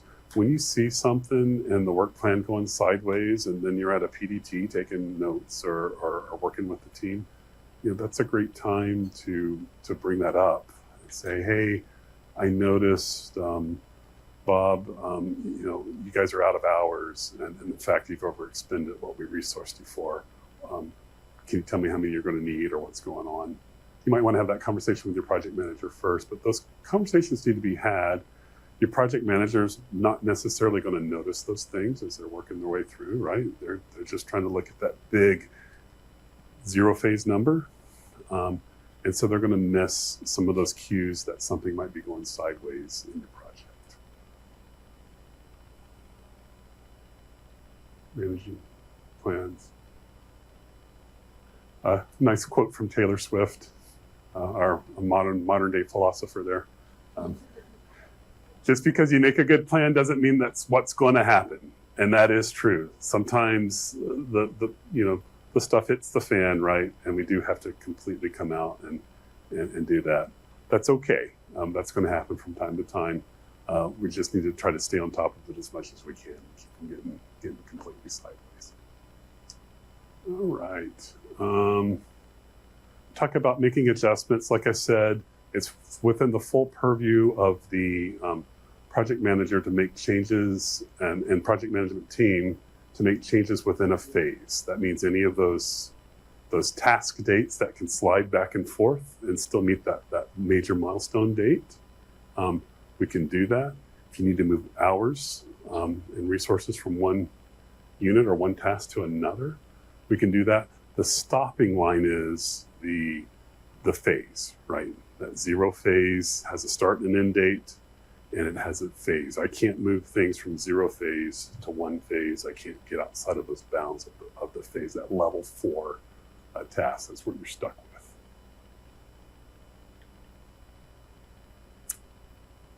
with. Top 5 pitfalls in managing and developing a work plan. Just bad communication. That happens a lot, right? Especially as we're rushing through and trying to get these documents done. Our project initiation reports. I don't know how far your districts are behind in those, but ours were pretty far behind. And then the program just got its legs cut off here in the last month, right? So tough. Not separating risks from PRISM resourcing. Don't resource those risks unless you've got a really good reason to. Having no idea of how to tag hours to dollars, right? Try to get yourself in the mindset of thinking in dollars, because that's how the rest of the world's thinking, and they're paying for the projects, right? So we need to be able to speak their language. Don't ignore the work plan, and make sure you're keeping up on your documentation. Super critical to document changes and decisions in the work plan. I think you can even document those right in PRISM, right? Sometimes PM told me to give him 1,000 hours. Just put it in there. PM told me to give him 1,000 hours, so I did. Right. I'm not going to go over that. Some more references. And that's about it, guys and gals. Thank you so much for your time. Again, I sincerely believe this is the heartbeat of project management, and I think that's the cream of the crop for the department. So you guys are number one in my book, and I'm happy to give you some tools that you can use for that. Anything comes up, any questions? Any questions now as we close out? Mm-hmm. You mentioned one of the top 5 pitfalls. Yeah. About not understanding the PRISM rate matrix. Uh-huh. In the first half of your presentation, computer issues, but do you have a link of where we can get the rate matrix? Yes. So there is a link in the presentation. We'll take you to the accounting bulletins, and you can get all that information right there. Absolutely. Okay. Now, as far as how to extract that from PRISM, you better ask your office chief. Okay, They can get you there. Yeah. So each project has its own rate matrix, right? Depending on the funding, right? No. I'll give you an example. Rate matrix is one table, but it has 3 different rates in it depending on the project. Okay. So it's just a table. It's a lookup table. Because some have an ICRP, some don't. some have a reimbursed admin rates, some don't, Correct. right? So each project should have, you should download it from the same project. What is the rate matrix for that specific project, right? Not overall. No, the rate matrix, again, think of it as a table, a spreadsheet, an actuary table almost. It's going to have all the units listed and and basically their billing rate. And then there'll be 3 billing rates per unit. One, if it's a self-help county that you're working for, there's a code that you put into Prism Okay. that'll know your self-help, and it's going to use that row in the table. If it's a standard, something we're doing for ourselves, a shop project, there's that billing rate. That's Okay, so you should, as a project manager or an assistant project manager, or you should know which column to use, right? When you're doing the work plan. Prism will know. It'll ask you for what type of project is this. Is it self-help? Is it reimbursed? Is it one for us? And it'll ask you that when you're setting the project up, and it'll know exactly which one to use. Okay. Yep. Anything else? Go ahead. I just want to mention something really quickly in regards to the accounting bulletins, in case anybody's interested in. Again, technically, it's more for your knowledge if you want to know how exactly the rate matrix is created, and because the numbers do change from year to year. Don't expect the same percentage to be constant. It changes. It is revised every single year, and or throughout the time, and it should be on the accounting bulletins. I did want to mention really quickly. So in the accounting bulletins, I know that we did have like the pie that was divided, that you showed us that usually the work plan includes like salary, operating cost, ICRP, payroll assessment rate, and then pay adjustments. So I did want to mention that when you go in the accounting bulletins, the different rates for the indirect, the ICRP, the indirect cost rate, and then the payroll reserve assessment rate, just kind of like I love the benefits, kind of like that's where you will find the updated values in case you guys are interested. It's already accounted on the rate matrix, but in case you guys are ever wondering, and then on the bulletins, it tells you how those are calculated when they are calculating, and there's actually an example in the bulletin. So just in case any of you guys are interested on that. Thanks for that. And there's links to those bulletins in the presentation. You just click on them, they all take you right there. One last parting word. When July rolls around, please take your work plans and run them before they change the rate matrix. And the reason why is every once in a while there's an error or there's a big correction in the rate matrix. I had this happen on one of my projects. I had $8 million worth of construction inspection work, was my 3-phase roll up. The next day it went to $9.5 million. And so because we had run the status, I saw that right away, and I knew it was because they had corrected something in the rate matrix. We were able to find that and get that resolved.